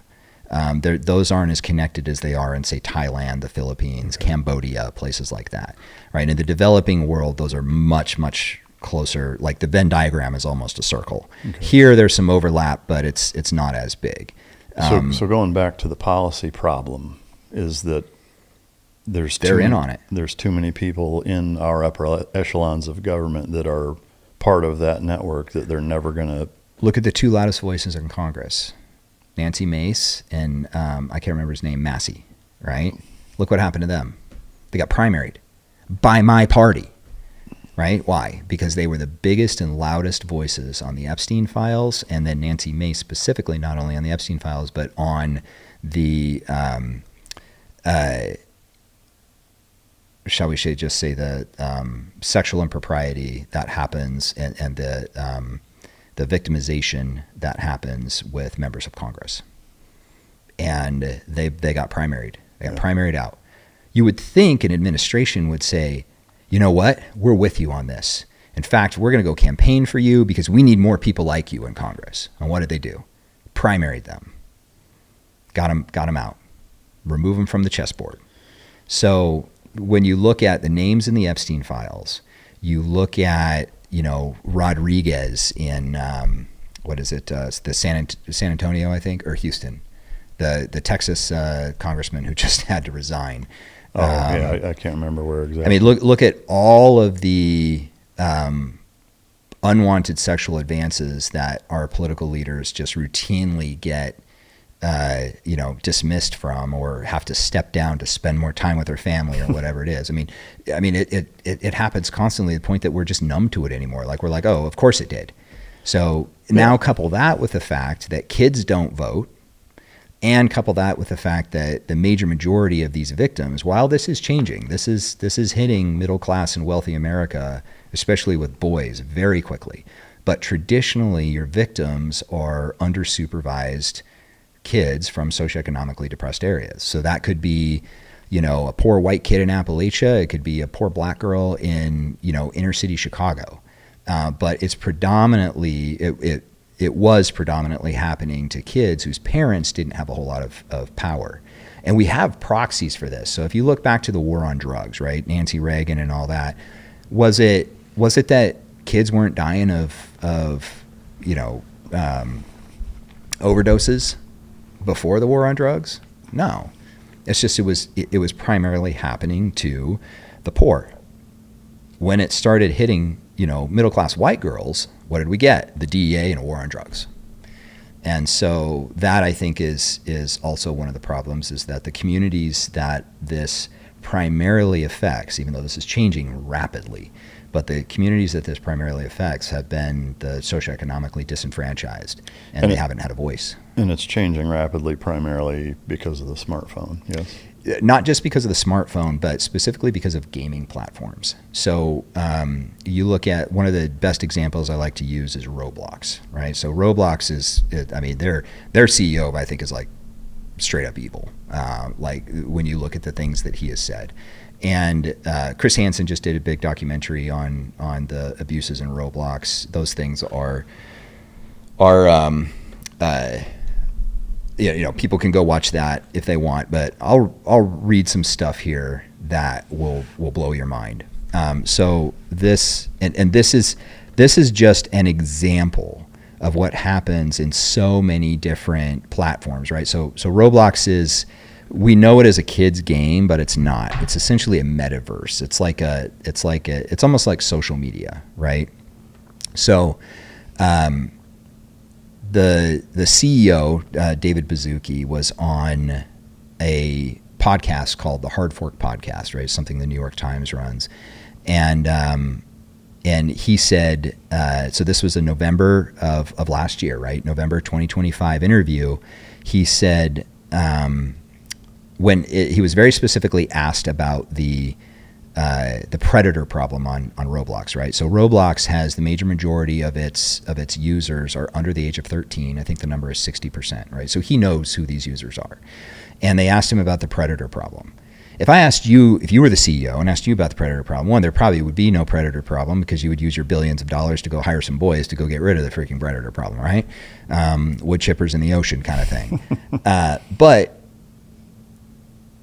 you would at least think this Baszucki guy would take like a Zuckerberg style approach and at least try to say the right thing, right? So he's asked by the host about the predator problem and specifically children being able to talk to strangers on Roblox. And this is what he said, and I quote, "We think of it being the predator problem, not necessarily just as a problem, but as an opportunity as well." An opportunity for what? I mean, was there a follow-up to that? He said, the next sentence he said was, "How do we allow young people to build, communicate, and hang out together?" So he is asked about a predator problem, and he says, well, we see that as an opportunity. How do we allow people to hang out together? There's no further context. There's nothing else he said, right? In that same interview, he was asked about prediction markets, right, around gambling. And you could tell if somebody goes back and watches this interview, you can tell the host is really trying to give this guy a softball, right? Like it's a layup, buddy. All you got to do is put it in the basket. And he said, so the host asked him about prediction markets, right? Cryptocurrency based gambling on that. And Baszucki said, and I quote, "It sounds very fun and obvious. I love that." So here's a guy who understands that his customer base is primarily under the age of 13, and he thinks that introducing gambling is a great idea, right? And then the interviewer actually goes to say, no, I was asking a hypothetical, like on the record, I think that's a horrible idea. And what did Baszucki do? He said, and I quote, "It's a brilliant idea if it can be done in an educational way that's legal." So what else does he say? So again, a guy who understands that the major majority of his customers are under the age of 13. At the 2023 Roblox Developers Conference, and he said this again and promoted again in 2025, he said in his predictions for the direction the company was going to go, right? He said, and I quote, "Thousands of 17 plus users will meet for the first time in Roblox dating experiences and subsequently form real life relationships." Dude, 17-year-olds are minors. So this guy is saying that he wants to create a dating platform for minors. Do you think in his head he actually would go younger than 17 if he thought he could get away with it? I mean, I'm just still trying to wrap my head around everything that he said to begin with, and that, I mean, it makes me, the answer is yes, I'm sure he would, but what I don't understand is, I assume that Roblox is owned by a company. No, Roblox is the company. Company. They're headquartered in Silicon CEO. Valley. He's the CEO. Is there not a board of directors? There is a board of directors, but he controls the board. So he controls the board until 2030. But that doesn't relieve the board of directors' fiduciary duty to solve these problems. Right? I mean, There's a reason. Who are these people? I want to say, I think one of them is his like brother or his brother-in-law. It's a yes board, right? It's not an actual accountability board. But we're not even to the worst part yet. This is really going to make your blood boil. So in July of 2023, so not that long ago, right, in an interview with GameDaily.biz, Baszucki was asked if Roblox would ever allow nudity on its platform. So if you know that the major majority of your customers are children under the age of 13, and the predominance of those customers are minors, what is the hard answer to that question? Obviously no, right? What did Bazooki say? This is a direct quote. I would never rule it out. Who is this guy? Obviously a creep. I mean, he's an American? He's Canadian. And so then he went on to say, based on the company's long-term view of mirroring real-life activities and enthusiasms, while also maintaining safe boundaries, getting to that kind of stuff probably isn't in our short-term future for us. But like, you want to mirror, you won't rule it out, and you want to mirror real-life activities and enthusiasms. So if anybody, there's actually a guy on Instagram named Schlep that I would highly recommend people go follow. He was a boy who was exploited through Roblox. And I don't want to get into his story because I'll probably screw it up, and it's his story to tell. So he decided when he got older, he knows how to find these pedophiles because they used to groom him, right? And he suffered some abuse and damage for that. And so he was like, you know what? I'm going to go start working with my local police to go hunt down these pedophiles, which is like, heck yeah. And what was Roblox's response? They sent him a cease and desist letter and threatened to sue him for doing it and blocked all his accounts. Not, hey, thanks so much. We wish you wouldn't have done that so publicly. So, hey, why don't you come work for us and help us build systems to get rid of these guys? No, none of that stuff.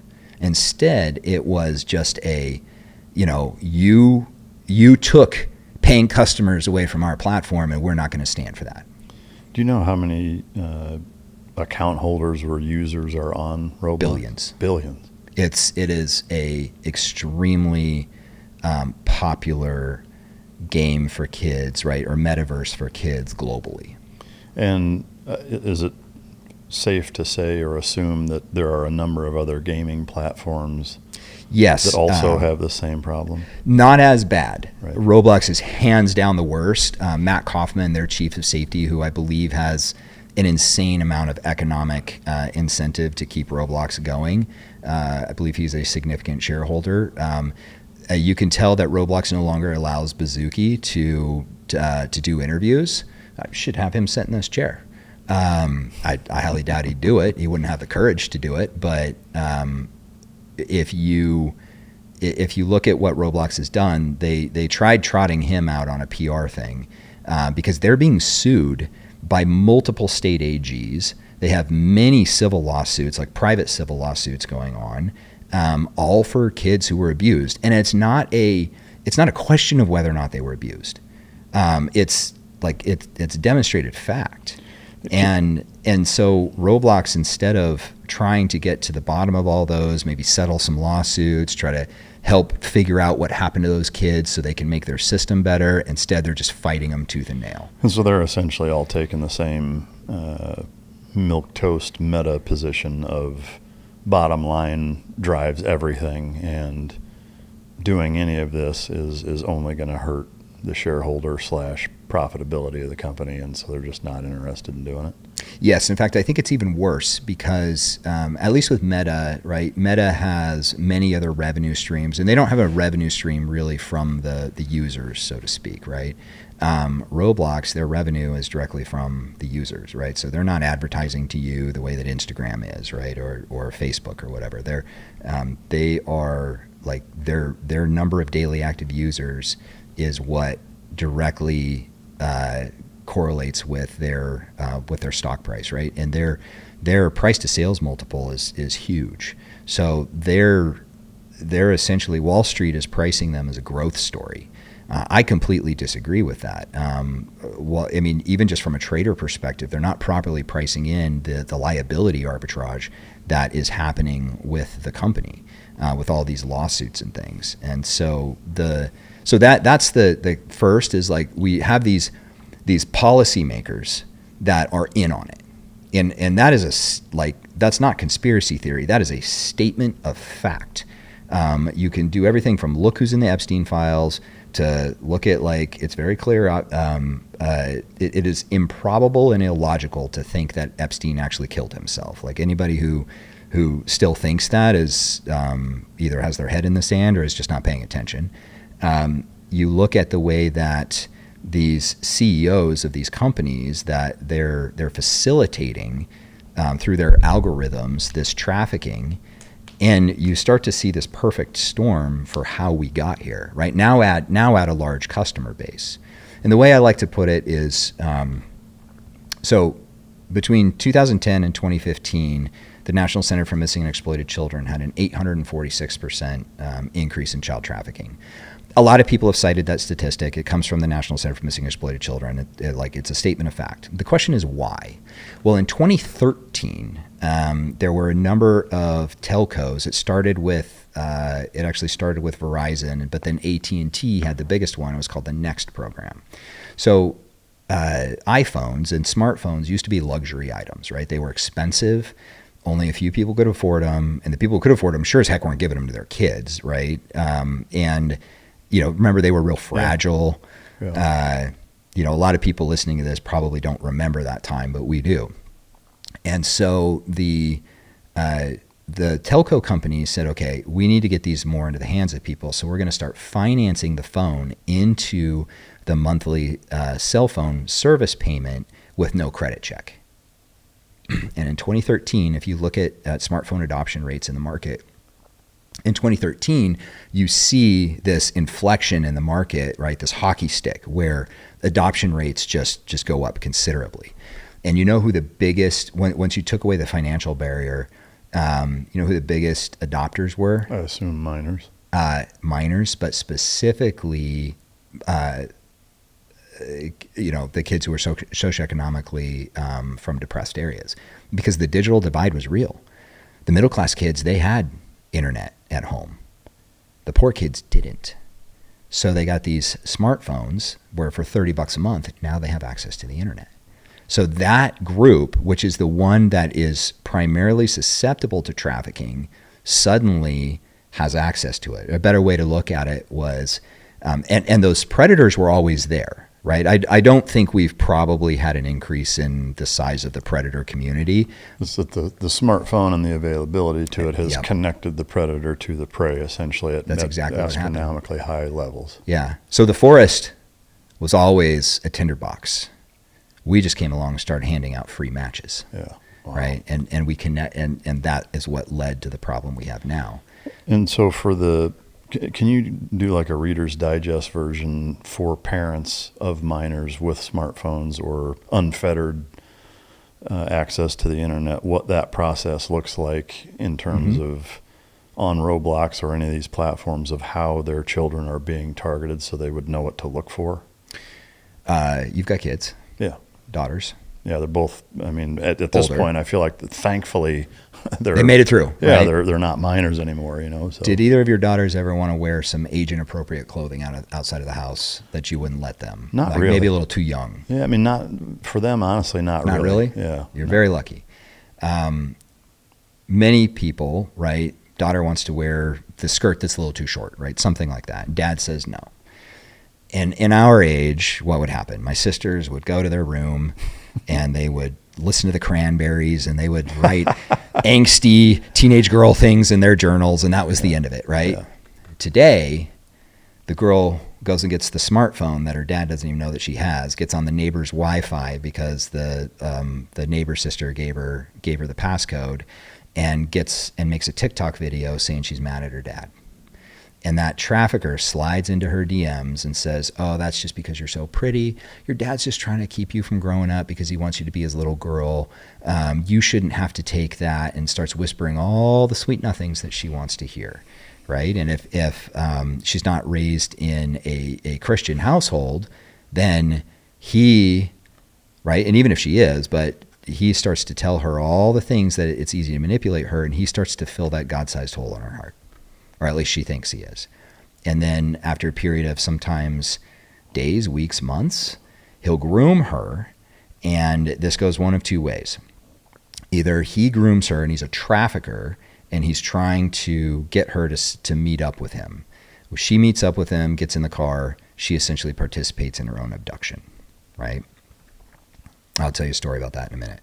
The other one is that person gets her to send a photo, gets her to do something she regrets, and then uses that as a handle to control her and gets her to do worse and worse and worse stuff. So there's this group on the internet, primarily in these groups like Roblox, Discord. They're on Snapchat, places like that. And it's called the 764 group. And it's actually a satanic cult. And what they're trying to do is get control of these kids, and they're trying to get these kids to kill themselves on a live stream. And if they can't get the kids to do that, they'll get them to try to hurt or kill somebody else, or their family pet, or a sibling, or something like that. And they get psychological control of them by getting them. They only have to get them to send one photo, and then it's like, oh, well, stop if you send me another one. Well, no, actually, it'll stop if you now do this on a video and send me the video, right? And then they'll actually trade control of these kids between each other, right? I mean, some really, really sick stuff. So there was a young girl, we'll call her Sarah, and obviously not a real name, and she met a boy at school, right? Good looking, a little older, and he was a senior, she was a junior, and she wanted, their standard kind of high school romance thing, right? She's working at a fast food restaurant, and he would pick her up and take her home after that, right? This happened for a couple weeks, and then one day he says, hey, I'm going to have my friend's mom pick you up because I can't pick you up, and she'll take you home, right? So she's like, okay. So she gets in this woman's car after work, and the woman says, hey, we just need to stop by my house real quick on the way to take you home. Like, why don't you come on in? Okay. So she goes inside, and there's a man waiting behind the door. That man was the muscle for her husband, who is the trafficker. So the woman and the man were traffickers. They abused this young girl significantly. Her boyfriend was their recruiter, right, at the high school. And so they abuse this woman significantly in what traffickers call a seasoning process. They'll let you use your imagination on how brutal and disgusting that is. And we get involved because she was involved in a murder because one of the girls tried to escape. And so the trafficker loaded them all up, took all of the girls, plus the girl who tried to escape, to a park, put a bullet in her head, and then made the other girls dispose of her body as essentially a lesson, right? So this girl, and they're controlling her with drugs, right? So they're shooting her up with massive amounts of narcotics, and there's a business reason they do that. And that is because heroin withdrawals won't kill you, right? Opiate withdrawals won't kill you. But what I've heard from victims and addicts is that it's extremely painful. One victim told me it feels like her bones are being crushed from inside her body when she gets dope sick. And so the trafficker doesn't need to beat the girl. He just withholds the heroin, right? And then she gets to the point where she'll do anything to get her fix. And these girls don't even know how to shoot themselves up. They don't even know how to procure this. Like, they don't have any connects. So then and then traffickers also do that because they know that if a girl gets out of line and they need to dispose of her, they just give her what they call a hot shot, which is where they just OD her on heroin, right? Law enforcement comes along and see, oh, it's another dead heroin whore, case closed. Don't even investigate it as a homicide. So I actually believe that one of the best policies law enforcement departments can have is if they have a heroin dose of somebody who appears to be a prostitute, they should treat it as a trafficking case until they prove otherwise. And we have the data to help them with that, and we do that at a pretty significant scale. So this girl, Sarah, decides that she's going to die anyway. So she sees an opportunity and she runs away from the trafficker when he's delivering her to a customer, ends up flagging down a law enforcement officer, and then we get involved in the case. That guy is currently serving 3 life sentences. But that's like how this can work, right? Where it's everything from the recruiter from the high school to, right, to the guy on Snapchat, right, or on Roblox. So what we have done is we haven't given the prey access to the predators, we've given the predators access to all of the prey. Because it used to be that these guys could only get access to the kids that they could physically get access to, right? So they were soccer coaches or Sunday school teachers, or they would go where the kids were. Now they don't have to do that. So we actually see a decrease in the number of these sickos who are accessing our kids through those traditional methods, and a significant increase in the number of ones who are doing it online. Wow. Man, I keep mentally going back to the people who are in the most applicable position to fight this at a scale where it would be impactful. And I know every one person, to them, it's life-changing, so I don't want to minimize any help or even small numbers of help, but it's such a large-scale problem that we've got an entire government that is just turning a blind eye, or they're actually involved in some of it. Yeah. And so I would ask, for the average person listening, what do you do to help combat it? Is it because there's the two aspects of, obviously, will police your own home and make sure that at least your own children aren't victims, but a lot of the less socioeconomically inclined families who the parents are so overworked and stressed and busy where it's kids are under supervised. Yeah. So what do people do to help fight it? Well, that's why we are taking the approach that we take at DeliverFund. So we have analysts that are embedded with human trafficking task forces that are helping law enforcement, right? As an example, we work very closely with Sheriff Wayburn in Tarrant County, right? We have for over a decade.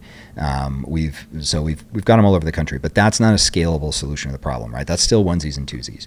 The reason that we have those analysts is it essentially helps us to understand what the trafficking market looks like and what the pivots that the trafficker make, so that we can inform our computer engineers so they can build better software and better collectors so that we can deliver data to law enforcement, right? So we only have a few analysts, and those are paid for by the generosity of donors.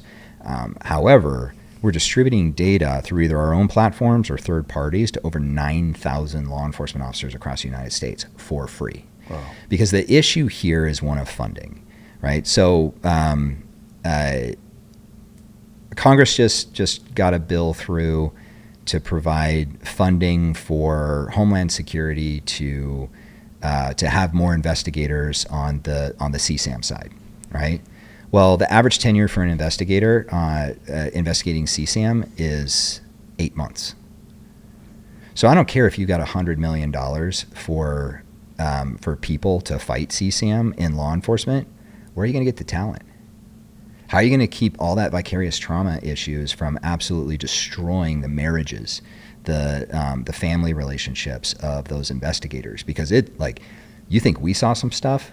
Wait till you see what these guys see, and these men and women. I mean, it is heroic, knowing what they know and the fact that they will still volunteer to go do that, and knowing the psychological damage that will happen to them. I mean, it is heroic. Yeah. So what we have to do, one, parents listening to this, you now know, go do your own research into Roblox. And if you continue to allow your child to play Roblox, you are a bad parent, full stop. That's like sending your kid into a liquor store and then being surprised that they come out as an alcoholic, right? A preacher that I used to really like, a Bible teacher named Vodi Bachman, he used to say, don't be surprised when you send your kids to Rome and they come back as Romans. Well, it's the same thing here. If you allow your children to play Roblox, your kid ends up being abused, that's on you. If you didn't know, you didn't know. But if you're listening to this now and you know, that's on you. I was talking to a relative, and she had a young daughter, and her young daughter got access to social media. And she was telling me that her and all of her friends had been solicited by older men, to the point that she didn't know a single person who was a young girl with social media who that hadn't happened to. Not even one. Mm-hmm. This wasn't an outlier. This happens so much that it's almost a running joke for these young girls. Now enter the young boys. So a young boy is on Roblox and somebody, some girl hits him up on Roblox, right? And let's face it, young boys, especially teenage boys with the hormones raging, I mean, good God, do we make dumb decisions. And so turns out that's actually not a young girl. That's a 40-year-old man who's in his basement somewhere, right? Big fat guy on the couch who's going to exploit this young boy. But this young boy thinks he's developing a relationship with a young girl.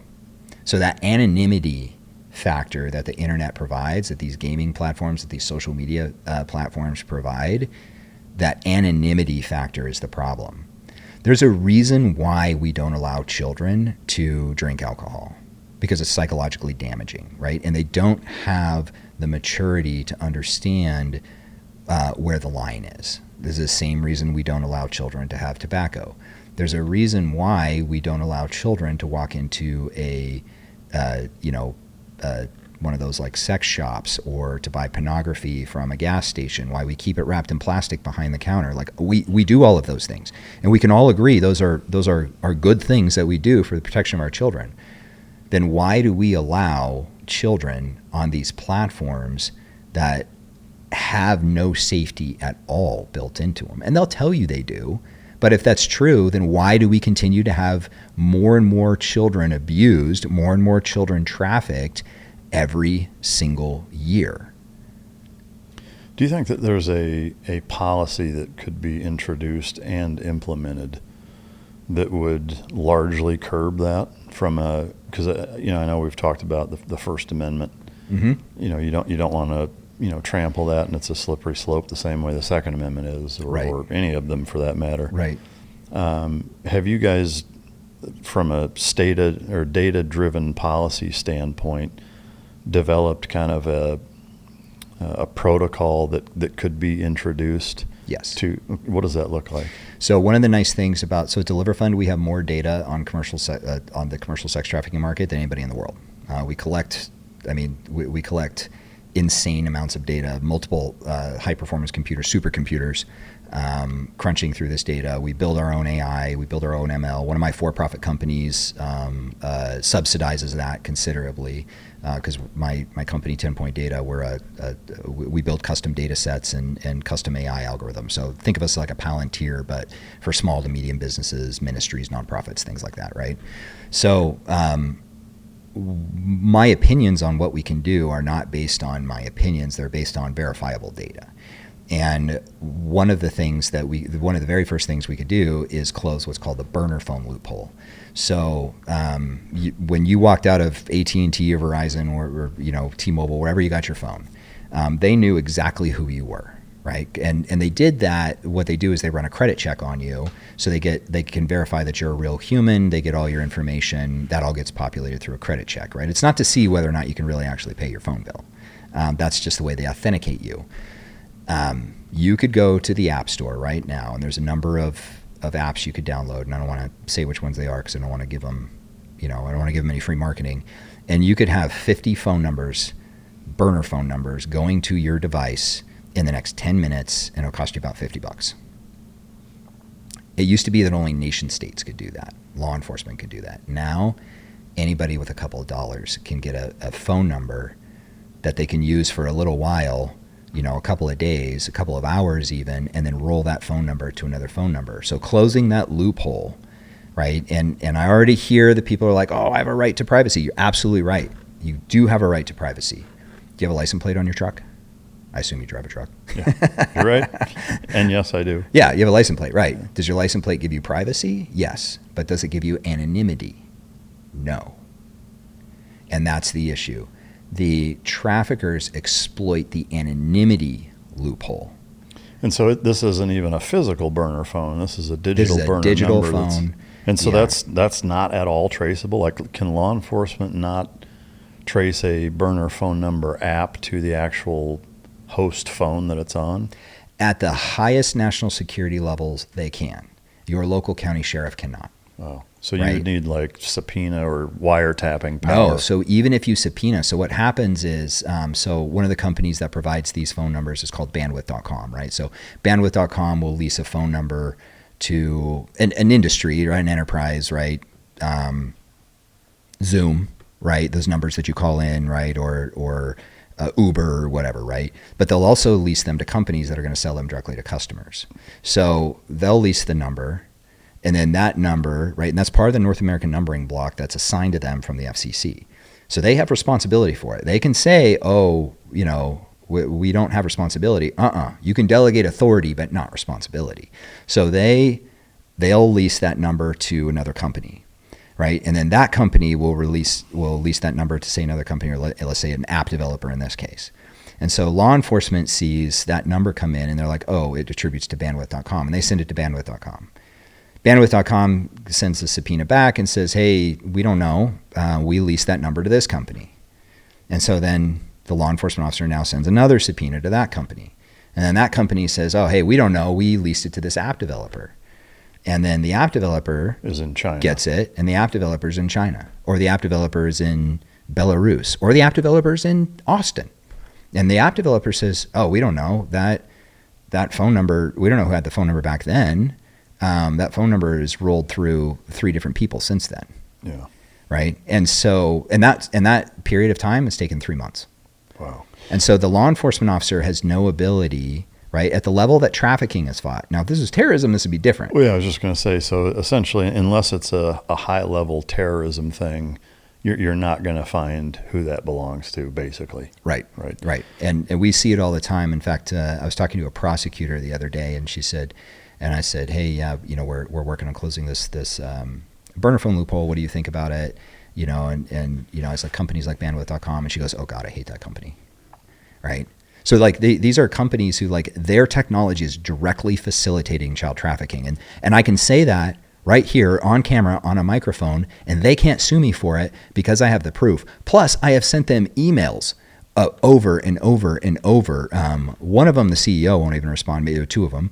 Another one, the other company won't respond to me. I finally got one company to respond to me.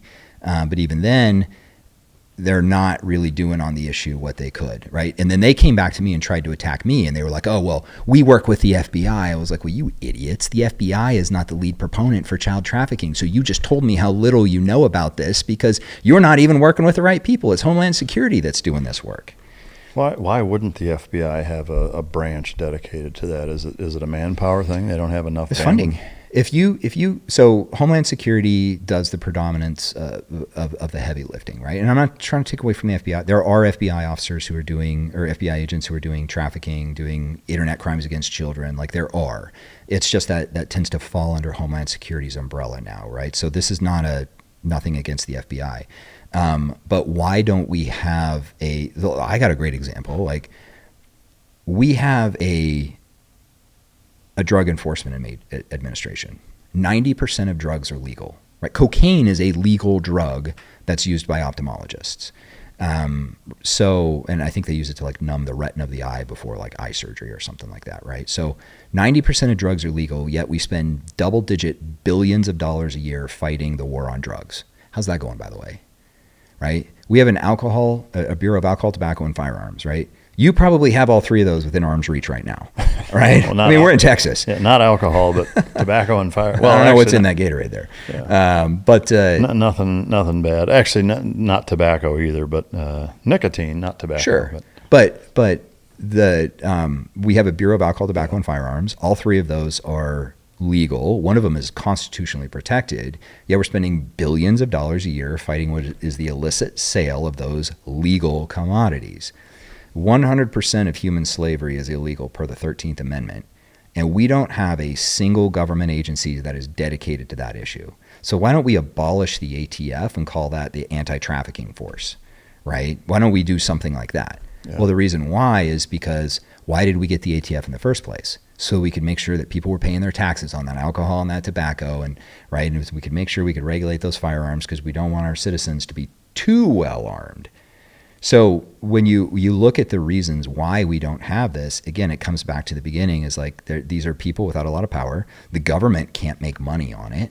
and there are so many people within the government who are involved in it. I don't, obviously at the employee level, I don't think, but on our policymaker level, that they're not going to properly fund the fight.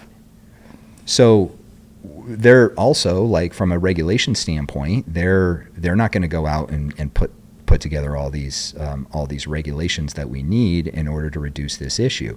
And you can reduce this issue from a regulatory standpoint without infringing on a single right of another person, without violating any right to privacy, without violating anybody's constitutional rights at all, not even bumping up against it, just to protect these kids.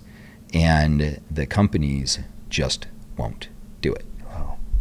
Yeah, it's depressing. Speaking of the burner phone thing, I did have a thought/question, is that let's assume hypothetically that you can get the burner phone loophole with the apps, is that's however disbanded, regulated, whatever. Yeah, direct-to-consumer loophole closed down. Does that also envelop the physical burner phone that you can buy at Walmart? Where those are called MDNAs. Those are now they're banned. They're not legal anymore. No, they would still be legal. But you would just have to, like, prove that you are. Yeah, you would just have to have a KYC, right? The companies would just have to, they would have the same know your customer laws that AT&T and Verizon and everybody have, right, for their hardware, right? So the Communications Act of 1934 is what governs all of this. And obviously back then, so it governs hardware, right, and all of the infrastructure, because Congress couldn't see the age of software phone lines, right, or internet and packet-based data distribution. So all this does is just closes that loophole so that the same laws that apply to your standard AT&T phone or Verizon phone that you have apply to both the burner hardware and the burner software. Could you see an immediate and overnight black market for unregulated burner phones being smuggled in from China, Mexico? You're always gonna have something else that pops up, right? But that's way harder to get than right? So, can I be a total nerd for a little bit in economics, right? Yeah. So think back to Economics 101, right? Supply and demand curves, right? We all had to learn this stuff, and supply drives demand, except does it? So there's this, if you remember back, there's this, it's called Lay's theory of markets, right? And it's Jean Bernard Lay. He came up with essentially proving the fact that demand can that availability can create demand. So you did not know you wanted an iPhone. In fact, people laughed at Steve Jobs for the iPhone. How'd that work out for old Steve? Pretty darn well, right? And so think of it this way. Nobody's asking for a road through a farmer's field. But if you build a road through a farmer's field, people will use it, right? So the availability of the commodity actually is what drives the demand of it. Make sense? Mm-hmm. So that's kind of what smartphones did within this market. So when you have this supply and demand curve, if you remember back to kind of, again, Economics 101, you can add what are called externalities into the market. And they can be positive externalities, which actually will increase demand, or they will be negative externalities, which decrease demand. I mean, this is extremely well-established economic science that nobody argues over. So anytime you add friction and risk, that is a negative externality. So it reduces the market. We're talking about child trafficking here. If we could reduce the market by 5%, would that be worth it? Yeah. 100% it would. So I did the math on this because I'm a math nerd. And in fact, you could go to 10 points, that's TEN points.deliverfund.ai. And I put my math and the whole paper there publicly for people to understand. But there are 10 points of disruption within any illicit commodity market. One of those is law enforcement, right? That's the hard stop at the end. Every other one is commerce related. So traffickers do exactly the same things for business that we did, right? So there was some type of communication that happened between your team and my team that landed me in this seat. Well, that communication is an opportunity for disruption, right? It's a line of communication. Then there was the scheduling of it. There was me getting on an airplane. There was me renting a car. There was me booking a hotel room. Right? And all the payments associated. Those are all opportunities to disrupt the market of getting this random guy from Montana in this seat right now. Right. So, and then at the end of the day, we both have businesses. We're going to file our taxes. That's the regulatory issue, right? If we do it wrong, then the law enforcement shows up. There's a way to think about it. The trafficking market is exactly the same way. And so there's all these points of transaction where a trafficker either has to communicate with a victim, or they have to communicate with a customer, or they have to communicate with commerce, right? They got to book a hotel room. They got to make a payment, those kinds of things. So if we just focused on increasing the friction and risk in the market, right, to make it so that that commerce chain breaks, because it's linear. You only have to break it in one place, and the trafficker doesn't make any money.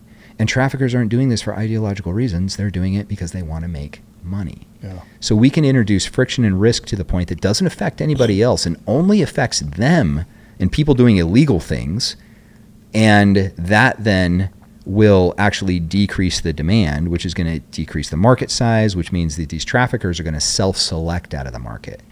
So it's basically just creating these friction zones that make it more trouble than it's worth to keep trying to make money in that fashion. Yep.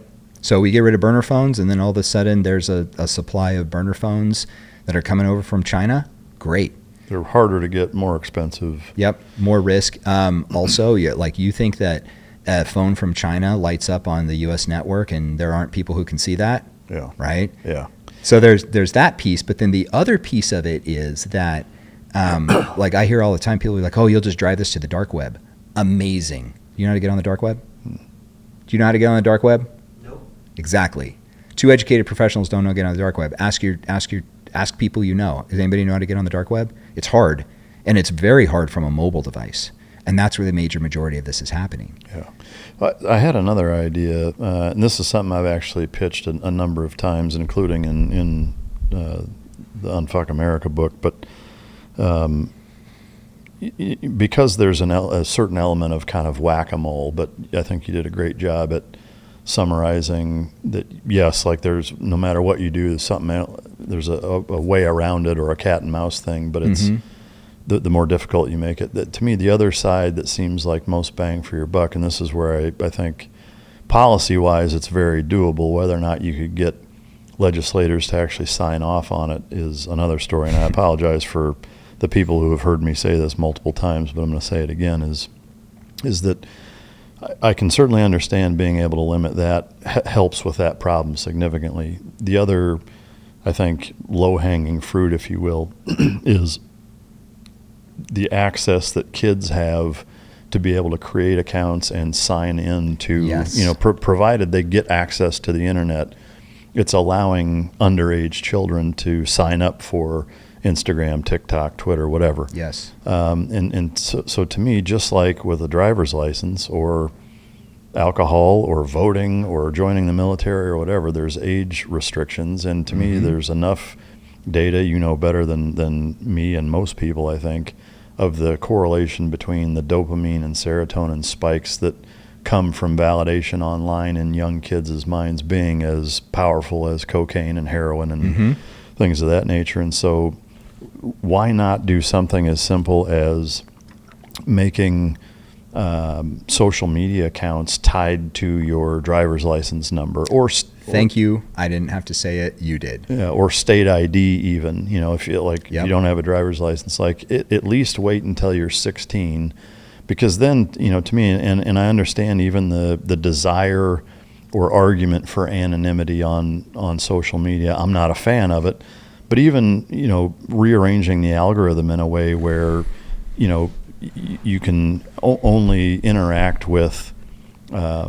verified accounts if you choose to do that or whatever. But to me, the kind of spine of this policy would be you're not allowed to sign in or create an account on social media without using your driver's license to do it. You know, the same way you have to book a fucking plane ticket, you have to do that. To pick up a prescription, you have to do that. And so that way, to me, that single-handedly gets rid of the, let me give you my iPad to babysit you for the next three hours, is that, like, as a parent, if you let your child use your account, number one, it's face value, like everybody knows it's you. It's verified, and the same punishment that if you let your 9-year-old drive your car around the block, it's this, you know, a similar consequence. You know, to me, that seems like a fairly easy. It seems like a reasonable way to really accomplish quite a bit of this gray area of having 7, 8, 9-year-olds with Instagram accounts being groomed and abducted by 40-year-old dudes in a basement. Does it not? So that is the solution. What you just talked about, that is the solution. Not necessarily in practice, but in theory. And so the issue here is that the social media companies, they want those 9-year-olds on their platform, right? Because that's daily active users that they can report back to their shareholders. Look, we're growing. So they want that. They don't want that friction. And it doesn't have to necessarily even be for mobile devices is a great example. Like AT&T knows whether or not you are a minor or you are an adult. So all they have to do is just be able to have your phone authenticate that you are a minor or you are an adult. It's very simple. I know there's plenty of people who say, oh, anonymity on the internet is such a good thing for civil liberties. No, it's not. And what I'll say with that is that our anonymous speech is protected, constitutionally protected, and needs to be. A law enforcement officer can't come up to you and demand that you show an ID just because they don't like what you're saying on a street corner. And we don't want to change that, right? We don't want to go down that authoritarian road. However, what anonymity means is I should not have consequences for the things I do. What privacy means is there are consequences for what I do as long as there is a profit, right? In America, at least, there's a proper Fourth Amendment procedure that is followed, right? So you have the right, per the Banking Privacy Act, to anonymous banking. Your bank cannot tell anybody that you have a bank account there. They sure as heck can't tell them what the number is or how much money you have or what you're spending your money on. However, if a law enforcement officer is doing an investigation because they think that you have committed a crime or they have probable cause that you've committed a crime, they can follow those Fourth Amendment procedures to go to the bank and say, hey, we need all of Mike's bank records. And the banks have to comply because they have a know your customer regulation and a records retention regulation that means that they have information to actually give law enforcement officer. So we don't have that with the social media companies or the burner phones or any of that. So that solves that problem in a very significant way. And maybe the hybrid then would be just like with a bank, is that even if when you sign up with a social media company, you have to prove to them, right? Just like the true ID, like if you're applying for an apartment or whatever. Exactly. It's like I have to prove that I am who I say I am. Now, it doesn't necessarily even have to be public, and maybe that's the answer. It shouldn't be public. Yeah, so you can pick whatever profile. Yeah, you can still have Freedom Eagle 1776 as your handle, right? Yeah, but the social media company knows A, who you are, and it's verified, and B, whether or not you're a minor. Yes. Why is that? The reason that's not happening is because they lose a ton of money and our legislators aren't willing to force them to do that. So exactly why that's happening, I don't know, but I think that really what it comes down to is if you think back to COVID, right? I used to be a big believer in the stock market was the ultimate, it was the ultimate capitalism, right? The stock market was the last bastion of government's out of things. And then COVID happened, and I learned how naive I was and how wrong I was because we had too big to fail. We couldn't have any companies fail because they were too big to fail. And why were they too big to fail? Do we really believe it was because of the economic impact, or do we believe it was because there were so many congressmen and senators who owned that stock that they were personally going to take a hit and their friends were going to take a hit, and that's why they bailed them out and they didn't allow those companies to fail? Yeah. So that's our social media companies. They're the biggest companies on, right? I mean, they're some of the biggest companies in the index. So, and when you look at how much money a company like Apple has, a company like Meta has, right, and how much they're growing, and then you look at all of the companies underneath them, I mean, their economies of scale larger than the companies underneath them. And so ultimately, I think there's too many congressmen and senators and their friends who would be significantly financially disrupted because of this. And so they're unwilling to do the things that are required to protect our kids. All right, so we've come up with some great solutions that won't ever be enacted. $1 million question, what is the fix? How do we fix this? How does the listener fix this, listening, saying, I want to do something to help? The very first thing is, if you're, I know there's women involved too, but primarily men. So if you're a man and you're involved with pornography, and I do mean even watching it, and you, or paying to watch it, and you, or you're engaging the commercial sex market, you need to stop, because you are directly facilitating human trafficking. That, I will die on that hill. That is a statement of fact. The second is, if you're a parent, now this obviously only applies to children with proper supervision, but if you're a parent and you need to lock down your children's internet, there's companies that do a pretty decent job of providing software to help you do that. Companies like Bark. Apple actually has some pretty good parental controls if you use them. Google is terrible.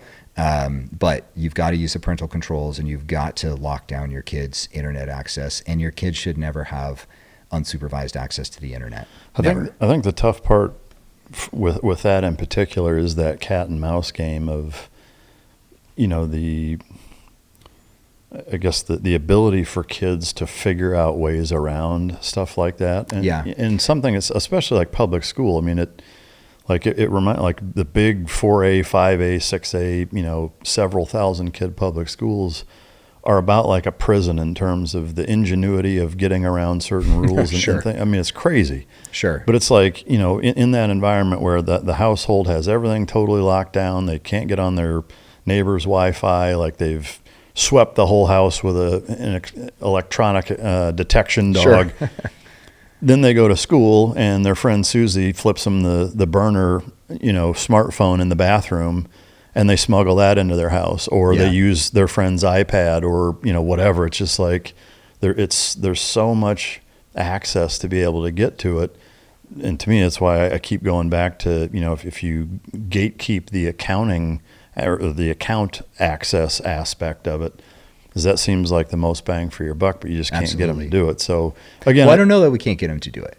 We're not going to get it done quickly. Yeah. But that doesn't mean that we stop. I mean, I've been in this fight for over a decade now. You know how many like movie stars I've seen come and go? They're talking about it and then they're not. Professional sports players that are talking about it and then they're not.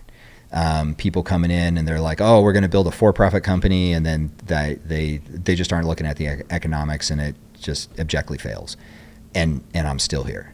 So some of the things that I thought I was going to be able to get done in the first couple of years, I am just now starting to get done. Wow. Data integration at the federal level, some policy stuff that we can talk about that we're lobbying for on the Hill. I mean, I'm just now starting to get to it. I figured I would be at the point where I'm at right now. I figured it'd take about 2 years. It's a decade later, and I'm still here. Yeah. And I'm still fighting, not losing any steam, in fact, gaining momentum, and still doing it on nonprofit, right? So I call DeliverFund my lowest paying full-time job because I have two other companies as well, to include, some Go Pills for you. Well, thank you. Portion of that company actually goes to help fund DeliverFund and the fight as well. So it's like Adderall or Modafinil, only in an all natural product. So it would technically be considered a nootropic? Yeah, it's a nootropic for sure. Nootropic. Yeah, for sure. And Awesome. It doesn't have that much caffeine in it. It's only 150 milligrams of caffeine. That's but awesome. I've got a lot of traumatic brain injury from my service. Yeah. Both, Good I'm sure you do as well, and that helps with that. Awesome, thank you very much. That's one of your companies. But yeah, that's one of the companies. Got my own investment portfolio, so I got all these different things that I'm doing, and like I'm still here on the trafficking fight. And the reason why is because I know it's just a matter of time. I'm very optimistic that with the right support. And nobody likes asking for money, but at the end of the day, I'm giving away millions of dollars worth of data and technology to law enforcement, and so we do need that financial support because I can't quite self-fund it yet. Working on it, but not even close. So we need that help, and we always look at this issue, and I deal with this with investors on one of my other companies all the time. They're like, well, can't you just get the government to do this? Well, maybe 4 years from now, 8 years from now, 12 years from now, 20 years from now. What about all the kids in the gap, right? Who stands in that gap? Well, we do. And this isn't about kicking doors. It seems like since I started DeliverFund, every time I turn around, there's some other former soft guy who has a resume that looks like mine, and like, we're kicking doors and helping law enforcement catch traffickers. No, you're not. Because either if you don't have a badge and a gun and you're doing that kind of stuff, those are called felonies. Mm-hmm. We try to avoid those, right? Yeah. It's a cyber game, right? Law enforcement needs zero help with traffickers on target. They need help figuring out who the trafficker is, how many victims do they have, who are the customers. They need help with all of that, and that's that solution outside of the regulatory framework. Yeah. You know, we'll eventually get those laws passed, or we'll die trying. But on the law enforcement side, right, we've got to continue to go after these traffickers, and get them held accountable and get the victims freed. Because you can't have a victim of trafficking if you don't have a human trafficker. Right. So that's why our sole focus is on that human trafficker. Yeah. Well, I'll tell you, I am grateful that you're doing what you're doing and have been doing. Truly believe it's God's work that you're, fighting with. He's the only reason I've been this successful so far. And involved in day out, and I appreciate you and what you do very, very immensely. Yeah, well, thank you. What haven't I asked you that I should have? I'm sure we could we could go on for hours. I guess, is there anything that you want to mention that I didn't ask or you've talked about yet? I think when a lot of people look at my resume, right, they're like, oh my gosh, this guy's such an overachiever. At the end of the day, that's because I don't put the freaking wake of failures that are behind me on paper, right? It's really easy to look good on paper, right? You chase the Harvard degree, right? You chase being a special operator, you chase the CIA logo, you chase the entrepreneur thing. But at the end of the day, none of us get here by ourselves. And the only reason that I've been successful at anything, right, is because God allows me to be successful at these things. Yeah. So this isn't me. And it also doesn't have to be anybody else particularly. Like, if we all work together, we all keep our eyes focused in the direction of positive change. And I don't care if that's politics, or you really do care about planting trees or building houses for homeless people or feeding homeless people, or running for office. We need more people doing that. If we just had everybody who wanted to do something, every stay-at-home mom just said, you know what, I'm going to run for my school board. If we could just do that, imagine the positive impact of this country. Yeah. So I think there's going to be so many people who listen to this and they go, yeah, but I'm not a former, Eagle Scout, Harvard grad, PJ, agency guy, tech entrepreneur. I'm not that, right? I'm an electrician. Okay, well, what else can you do, right? What hours can you give? What money can you give? What thoughts can you give? What support in any capacity can you give? Yeah, and like, what else can you do just to better your community? You don't have to go out and save the world, just to better your community. Like, what is God, like what is the rock that he's put in your shoe that just doesn't stop you but just irritates you and won't let you go? Like, go focus on fighting on that. And if we all just did just a little bit, imagine how much better this country would be, much less the world would be. Yeah. So that's what I would leave people with, is like, you don't need to be somebody who looks really good on paper in order to be highly, highly effective at whatever it is that God's called you to do. Yeah, just take action. Yeah. Rising tide raises all ships, right? Yes, it does. Yeah. Very well put. Such an amazing story. And again, I can't thank you enough for coming here and sharing it, and for what you've been doing the last 10 years, because God knows the country needs it. Well, thanks for having me. I appreciate it. Yeah, appreciate it. For those watching and listening, I hope you enjoyed it. If you didn't, that's okay too. It's a new tagline for those of you who are still with us after 4+ hours. But anyway, appreciate everybody, and see you guys next time. This is Mic Drop.